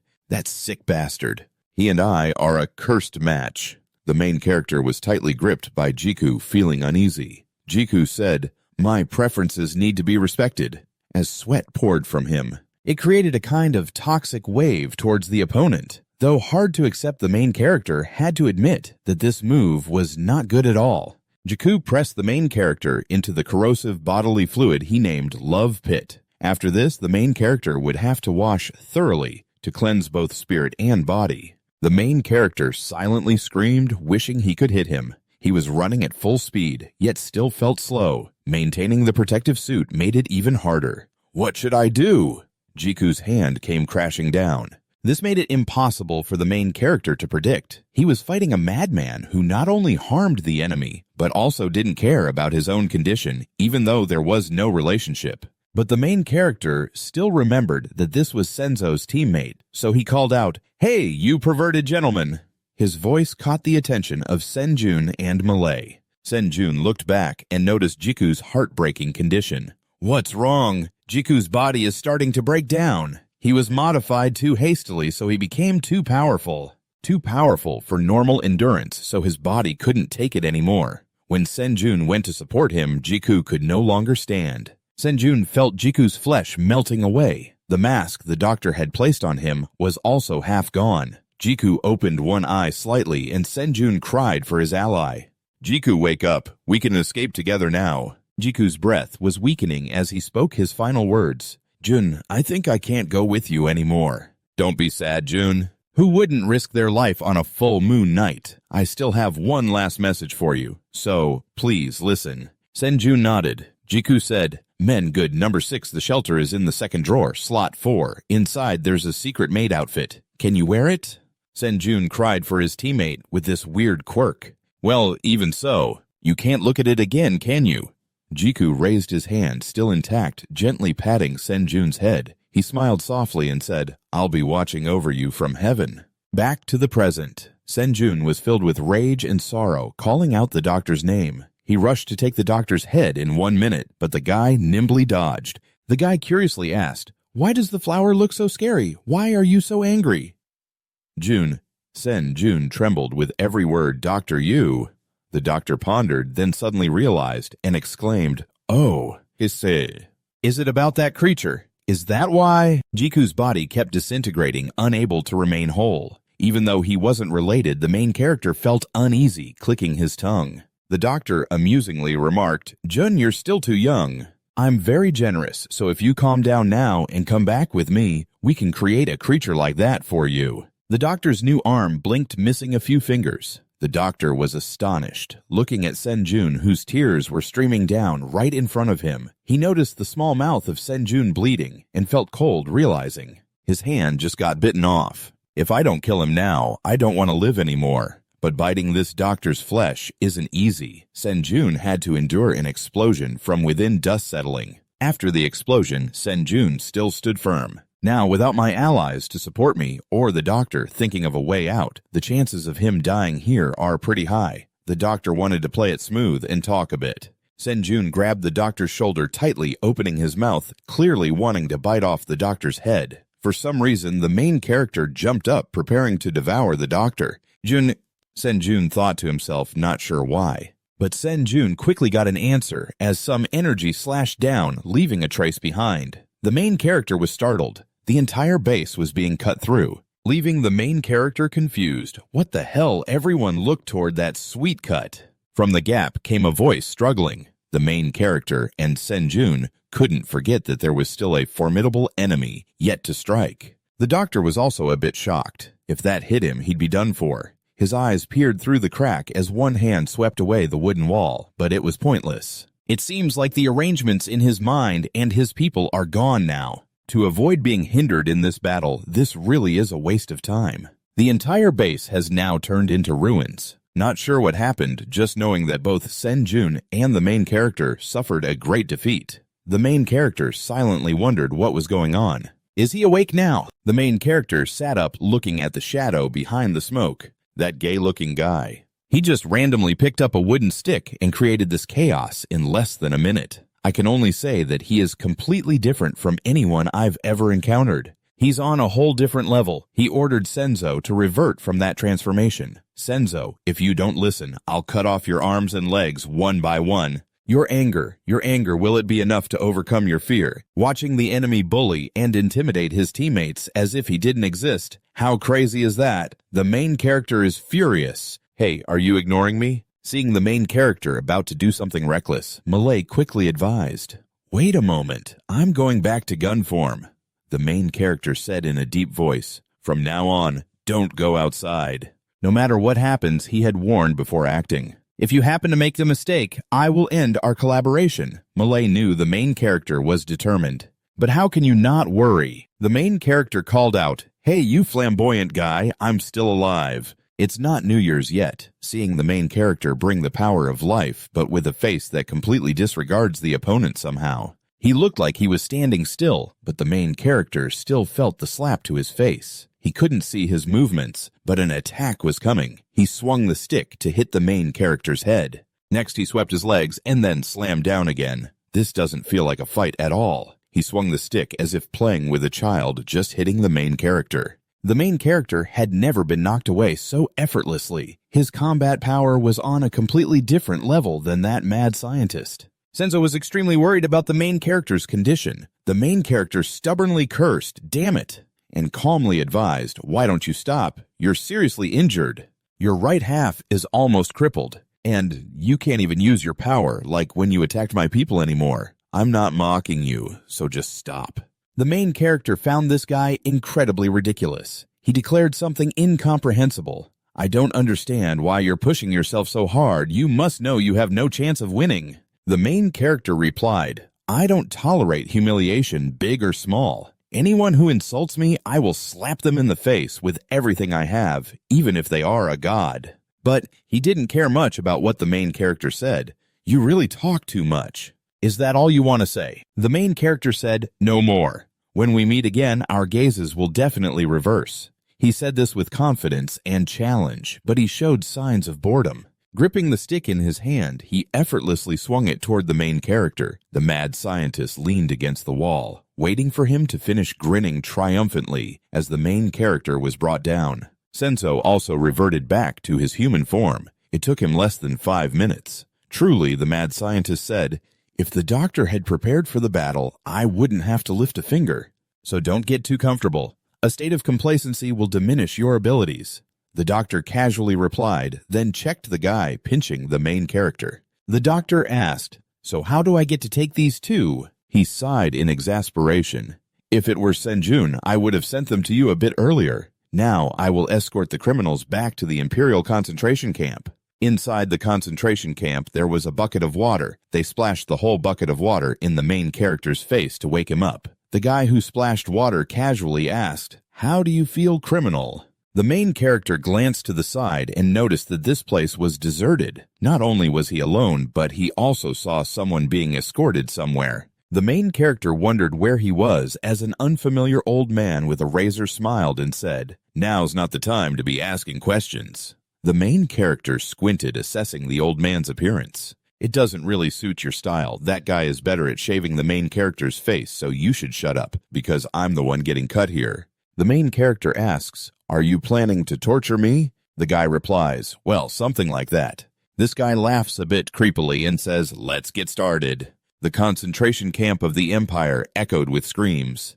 "Stay away from me." The main character struggled as the old man with the razor told the guards around, "Who will catch this guy?" He broke the handcuff. The main character shouted, "My mustache and long hair, I can't lose them like this." The guy suddenly recognized the main character's face, opened a wanted list, and thought, "I've seen this guy somewhere." He looked at the wanted poster and then back at the main character, who was pretending to be innocent sitting over there. Oh, it's not just a coincidence he showed up again. Now's our chance. Let's quickly do a tradition to abandon everything before going to prison. The main character thought bitterly, "Shaving my head feels like hell." The old man, a barber, was satisfied. "Short hair makes you look whiter." Oh my, even a guard laughed and said, "From a rough man to a beauty." In short, this is the North Commander. A cell opened, and the main character was thrown into a personal cell by a guard. From today, this is your cozy home. The thing around your neck disrupts the flow of mana, so don't even think about escaping. After saying that, the guard closed the door. Malay then spoke up. "Commander, what does the main character think?" "Are you gonna ask me if I'm okay?" "No, I'm not okay at all. Today, my world has collapsed," Malay softly said. "I'm sorry, I shouldn't have said that." The main character felt Malay was misplacing the focus. "It's not because of that. My beard and hair are all gone." Malay was at a loss for words. Oh, that. From the window in the cell, the night sky was pitch black. The main character, feeling dejected, looked up at the ceiling and said, Don't worry too much. It's just two things. I can't hit a guy who moves so fast that I can't even see him, and instead of dying with the identity of a demon in the prophecy, wouldn't it be better to be caught with the identity of a member of men? Gud, why am I still feeling sad about that foolish, trembling guy? We've been through a lot, is Jun here? Melee could only guess. I'm sure he is. They say he'll soon be sent to the doctor. The main character worried and wondered why it was Jun, because he was a spy, right? Isn't it when their expressions changed? The main character recalled that group. They seemed to show hesitation at the urgent appearance of Senzo from the Vave tribe. Malay knew about that race. Why did they react like that? Malay vaguely replied, I don't know, I've been away from my position for too long. The Vave tribe is just one tribe in the world of Palia created by my power. Palia invited me to create a tribe with her, and I agreed. But that was the trap that started everything. Palia took everything from me bit by bit without me even noticing. The main character sighed after hearing this. You can't save people like that and still get bullied. Malay, feeling annoyed, said, What do you mean by that? Of course I know part of it's my fault, but Palia is very careful and cold. She's like a goddess who doesn't know emotions. The main character is confused, thinking, what is she even talking about?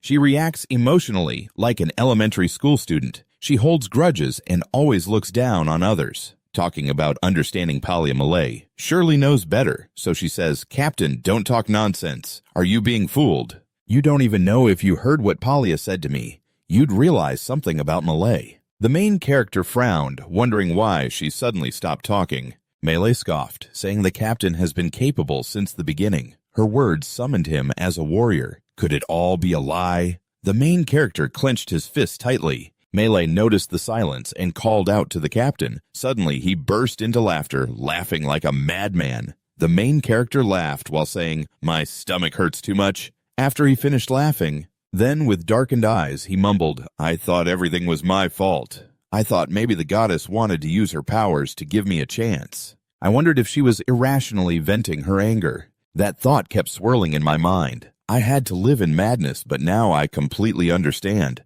I heard a voice from outside. I could hear laughter echoing through the hallway. It seemed like he didn't quite grasp the situation he was in. A woman dressed as a nun appeared. Following her were two big guys looming over her. I wondered if after being interrogated, he could still keep laughing. This criminal has black hair and yellow skin. She's the interrogator. She looked delighted, saying, Oh, my black hair, and so young.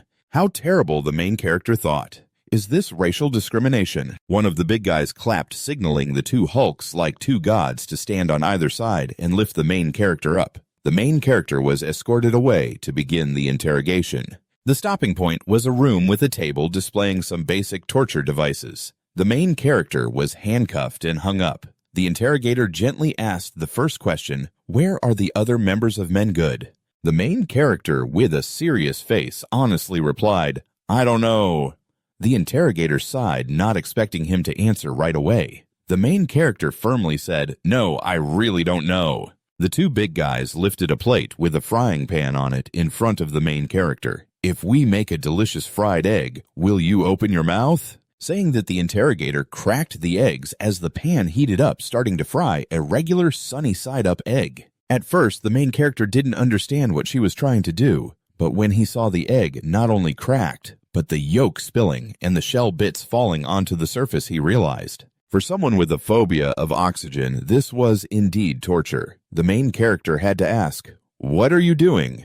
She didn't even use force when cracking the eggshell. The bits were falling everywhere. The interrogator laughed charmingly, saying, "Oh no, the fire is too big. It will burn. Take the eggshell out quickly and flip the egg. It's stuck now." The main character, annoyed, gritted his teeth, bleeding from his gums, thinking, "What the hell? I can't understand. Are you serious?" The interrogator urged, "I've been interrogating criminals for 15 days now, so if you're hiding something, the best thing to do is tell me, because the interrogation has just begun." Then there was the sound of two interrogators arguing back and forth. "Where is the Men Good base? I don't know how many hideouts are in this empire. I really don't know." A guard shouted just in time as the main character yelled, "No, that's not it." This guard still had to address the interrogator respectfully, cutting off the civilized interrogation of the interrogator. The testimony of Senjun had just been delivered. He knew nothing at all. He had lured that fool into joining, but he was caught on the day he was supposed to be promoted. The interrogator was astonished. Even the members of Men Good didn't know about him. "We have obtained verified testimony." The main character was feeling distressed, saying, "I told you I don't know." The poor guard really feels for the main character, doesn't he? The interrogator is quite mean. A muscular guy also sympathizes and asks, "Hey, is the main character's brother the criminal, okay?" With 15 years of interrogation experience, I didn't notice anything wrong. Everything went smoothly, even when this guy was caught. The main character muttered sadly. While focusing on listening to these people talk, it felt like a legendary chicken beer situation. Did you find anything else? Because of that, the main character grasped a piece of information. This guy was also stuck here. It could be a great opportunity if I know how to use it to express regret. I suggest to this criminal brother that I'm really sorry. If you don't mind, I could make something delicious. The main character boldly requested fried chicken. I want to eat that in the prison cafeteria. This guy is really in the kitchen lineup. The meal served today is vegetable soup, and it looks so dull. I sighed, feeling terrible that I couldn't resist while being treated. So I got caught and sent to the concentration camp. I can't even smell fried chicken anymore. I was thinking about my favorite dish when I saw someone placing it right in front of me. My eyes widened at the sight of the chicken. The main character had neatly shaved his hair, so I didn't recognize him right away. I eagerly asked, "Where did you get that from?" The main character politely greeted, "Long time no see." Hearing this, I looked closely again. The main character's voice and gaze felt so familiar. "No way is it Charm Tiger." The main character negotiated, pulling me in to clear up misunderstandings. Honestly, I was going crazy for fried chicken too. To provoke my brother, I had no choice but to be harsh. I couldn't easily forgive him, whether intentionally or not. "The words you said that day won't disappear." I stood up, losing my appetite, and left the dining table, brushing past the main character. "Don't let me see you again."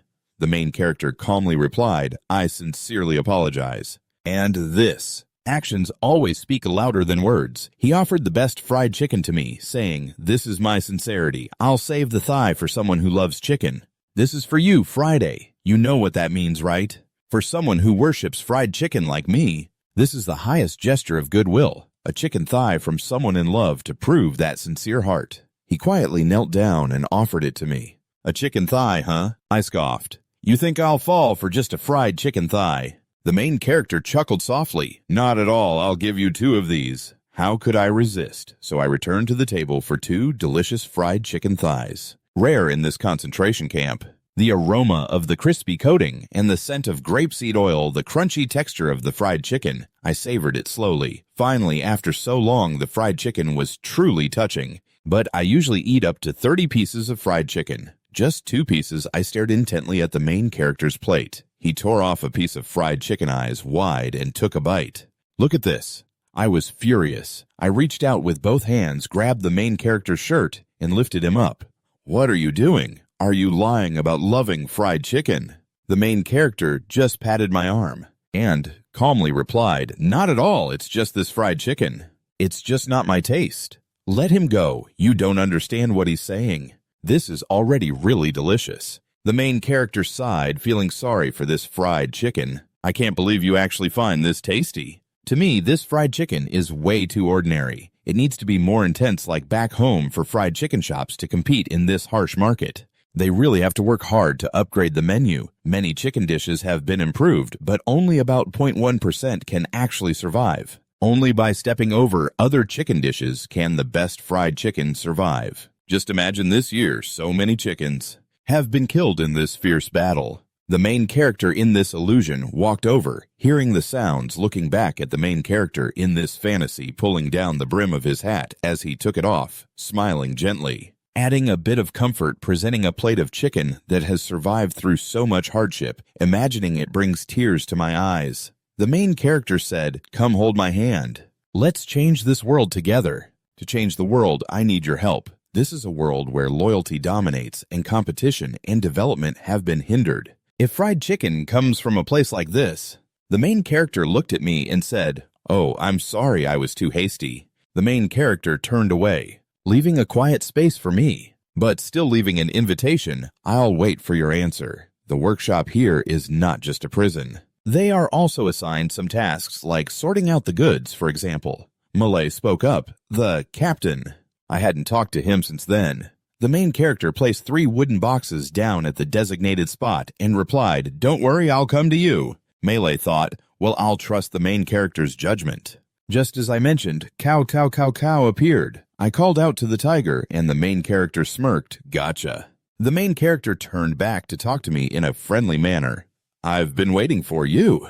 Have you thought it over? I said, First I want to clarify something. I've eaten fried chicken all over the world, but the place you're describing can't be found here. You said that people born here wouldn't have the ability to make that fried chicken. He frowned, looking closely at the main character. Who are you? The main character smiled slyly, wanting to collaborate. I'm the demon of prophecy from another world. The main character raised a finger to his lips, signaling me to be quiet.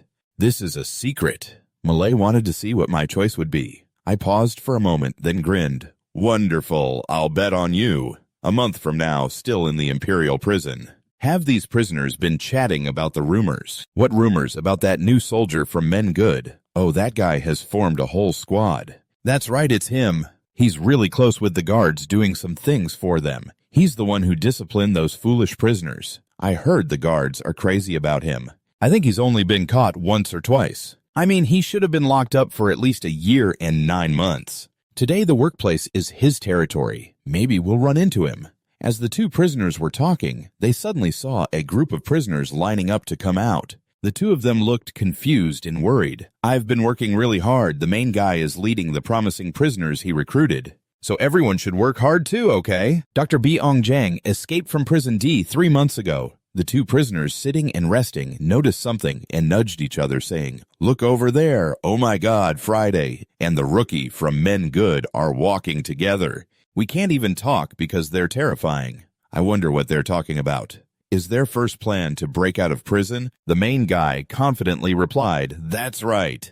But wait, our magic is sealed. What are you planning to do? I'm not interested in anything other than chicken. The main guy recalled some information about the file. June had told him that he was a talent. He's weak. If you want to build a strong organization, it's here and there. To be honest, inspiring and all that isn't the main guy's strong suit. He even found it annoying, so he thought to himself that he never imagined he would miss June one day. Oh, the file reminded him of something. Speaking of which, he's here too. A goblin informant. I once made an information deal because I thought there was a chicken restaurant. I didn't know about it, but thanks to him I found a hidden restaurant without any signs. It's one of the 5 best chicken restaurants in the city. Let's go eat there sometime. Anyway, that smart guy. He went crazy for money to the point of getting caught selling information to Men Good. When both of them came to find Gelzo, this guy immediately sent them away. Gelzo looked at the main guy and didn't see anything interesting, so he refused, saying, "I don't invest in nonsense." The main guy replied, "What nonsense?" saying that is a bit much. Jero, can you clarify? I once lost my mind for money, so I sold information to Men Good. From now on, I'll turn over a new leaf. Don't come looking for me anymore. The main guy stroked his chin, pondering. The main guy wasn't persuasive or pushy. He just turned away, leaving a remark, "Too bad." He sighed loudly for Gelzo to hear. Old habits die hard. The main guy wouldn't trust Gelzo anytime soon. This is really turning over a new leaf. He meant to say he wants to be the richest person in the world. I'm here because I have a business idea. This line indeed struck a chord. Gelso's greed was stirred, his head swirling with the words, "the richest person in the world." The main guy said there was nothing more to be done, so let's go. The name Gelzo kept swirling in his mind along with the words, "the richest person in the world." The main character sighed, realizing there was nothing more he could do, and decided to leave. Here's the file. Right now, take the initiative to call people back. Wait, I want to hear your suggestions. Just find out what they desire the most and focus on that to start a conversation with them. You can never go off track. The male lead secretly felt he had caught on. The male lead scratched his head and replied, "I can't tell you everything yet. It's just been outlined." You want to hear it right. Here's the file. I can't help but evaluate it, seeing it right in front of me like this. He looks like a con artist. Combining with him is a good idea, right? The male lead revealed a trick to Gelzo. Listen closely. I'm thinking about food delivery. Gelzo was stunned because such a service doesn't exist in this world. Gelzo, disappointed, said, "You know what? If this is your business plan, it's really messy." The male lead scoffed. "What a simple-minded creature. I'm not talking about stuff like that." The male lead expanded Gelzo's thinking. Delivery itself is already a service. For those who don't know, it's hard for them to imagine. So the male lead said, "That's fine. Let me give you an example. When you're resting at home, don't you really want to eat something? But it's really late. You're too lazy to go out and the store you know is closed. In that case..." Now Gelzo, even without the file, is eager to hear. The male lead declared, "That's when we come in. We deliver fresh food that's been prepared right at their doorstep. This business satisfies human instincts. My only worry is dying under a mountain of money." Gelzo wondered how he could come up with such a brilliant idea. Because this isn't the idea of this guy. He just experienced and understood the convenience of it. Having an idea is one thing, making it happen is another. So Gelzo urged, "But how can you turn it into reality?" The male lead, after all, isn't a businessman. He hadn't thought of that at all. He defended himself, saying to Gelzo, "I thought I told you I was just sharing the outline. But as long as we have you as an ally, I'm sure it will succeed." Gelzo secretly tried to brush off this tempting invitation. No. He's a member of Men Good. He's the kind of person I shouldn't get involved with. But the male lead saw him hesitating and struck again. "Oh, right, about the profit split 50-50 deal." Gelzo, excited, immediately closed the deal. Gelzo willingly submitted to the weight of money. "All the information you need, just say it. I'll provide it all." The nearby prisoners looked on, feeling emotional. Is this really Gelzo? I've never seen Gelzo bow to anyone before. Nam Trin poured chicken soup for Gelzo's soul. "To make our dreams come true, I want to find more allies." But this type of business can't be completed just with naive people. As you know, tell me about the most wicked and socially ostracized individuals here, Gelzo replied. "There are a few people like that." Immediately, I thought of the murderous sisters Cindy and Bella. They believe that physical strength is true beauty. They are a crazy pair. The main character thinks they are perfect for these two. The main character needs to use strength and physique to align with these two sisters. I must admit, he's quite handsome. The main character replied, "You too, you all are beautiful with such strong physiques and the ability to talk to these two sisters." From here, the main character started to woo Cindy and Bella. Successfully recruited. The next person advised that this guy can't be recruited by force. The animal abuser hopes he gets abandoned in the mountains before he learns to speak. A terrifying person has conquered wild animals on his own. They are the most notorious criminals in the camp, said one prisoner. Agazi, I let you out of a tough situation even if you cause a mess because you're so cute. But now you're causing trouble with my subordinates. The two of them from Agazi are talking to each other. Oh man, he doesn't know what fear is. I know he should look away. That foolish guy said, I can't take it anymore. Show me your hotness. Agaji lunged at him, shouting, while wrapping her arms around his neck. She leaned in and whispered something in his ear. Then Agaji pulled away from him, and suddenly he went limp, sitting on the ground. For some reason, tears streamed down his face, and he yelled, My mom is nothing like that. Agaji muttered, A bit too much, huh? The witch Agaji. Her mouth is like a devil in a delicately constructed place in the prison. Here, the warden reported that the atmosphere in the prison has been quite unusual lately. The murderous sisters Mongi and Zezo, including this file, they all submit to a guy named the Black Beast. He must be doing something suspicious, the warden said. This Lassiter is indeed a mess.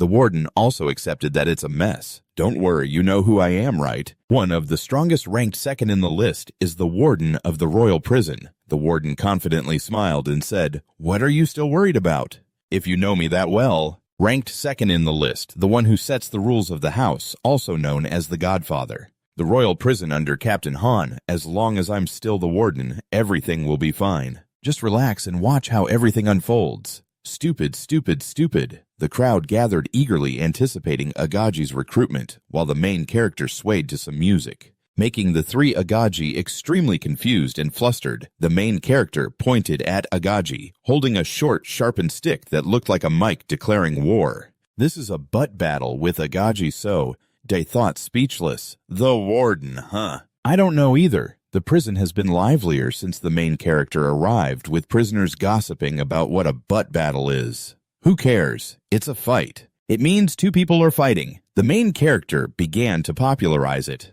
I guess no one knows what a butt battle is. I'll explain briefly. A butt battle is a romantic fight that belittles others and battles with mental strength, a type of sport.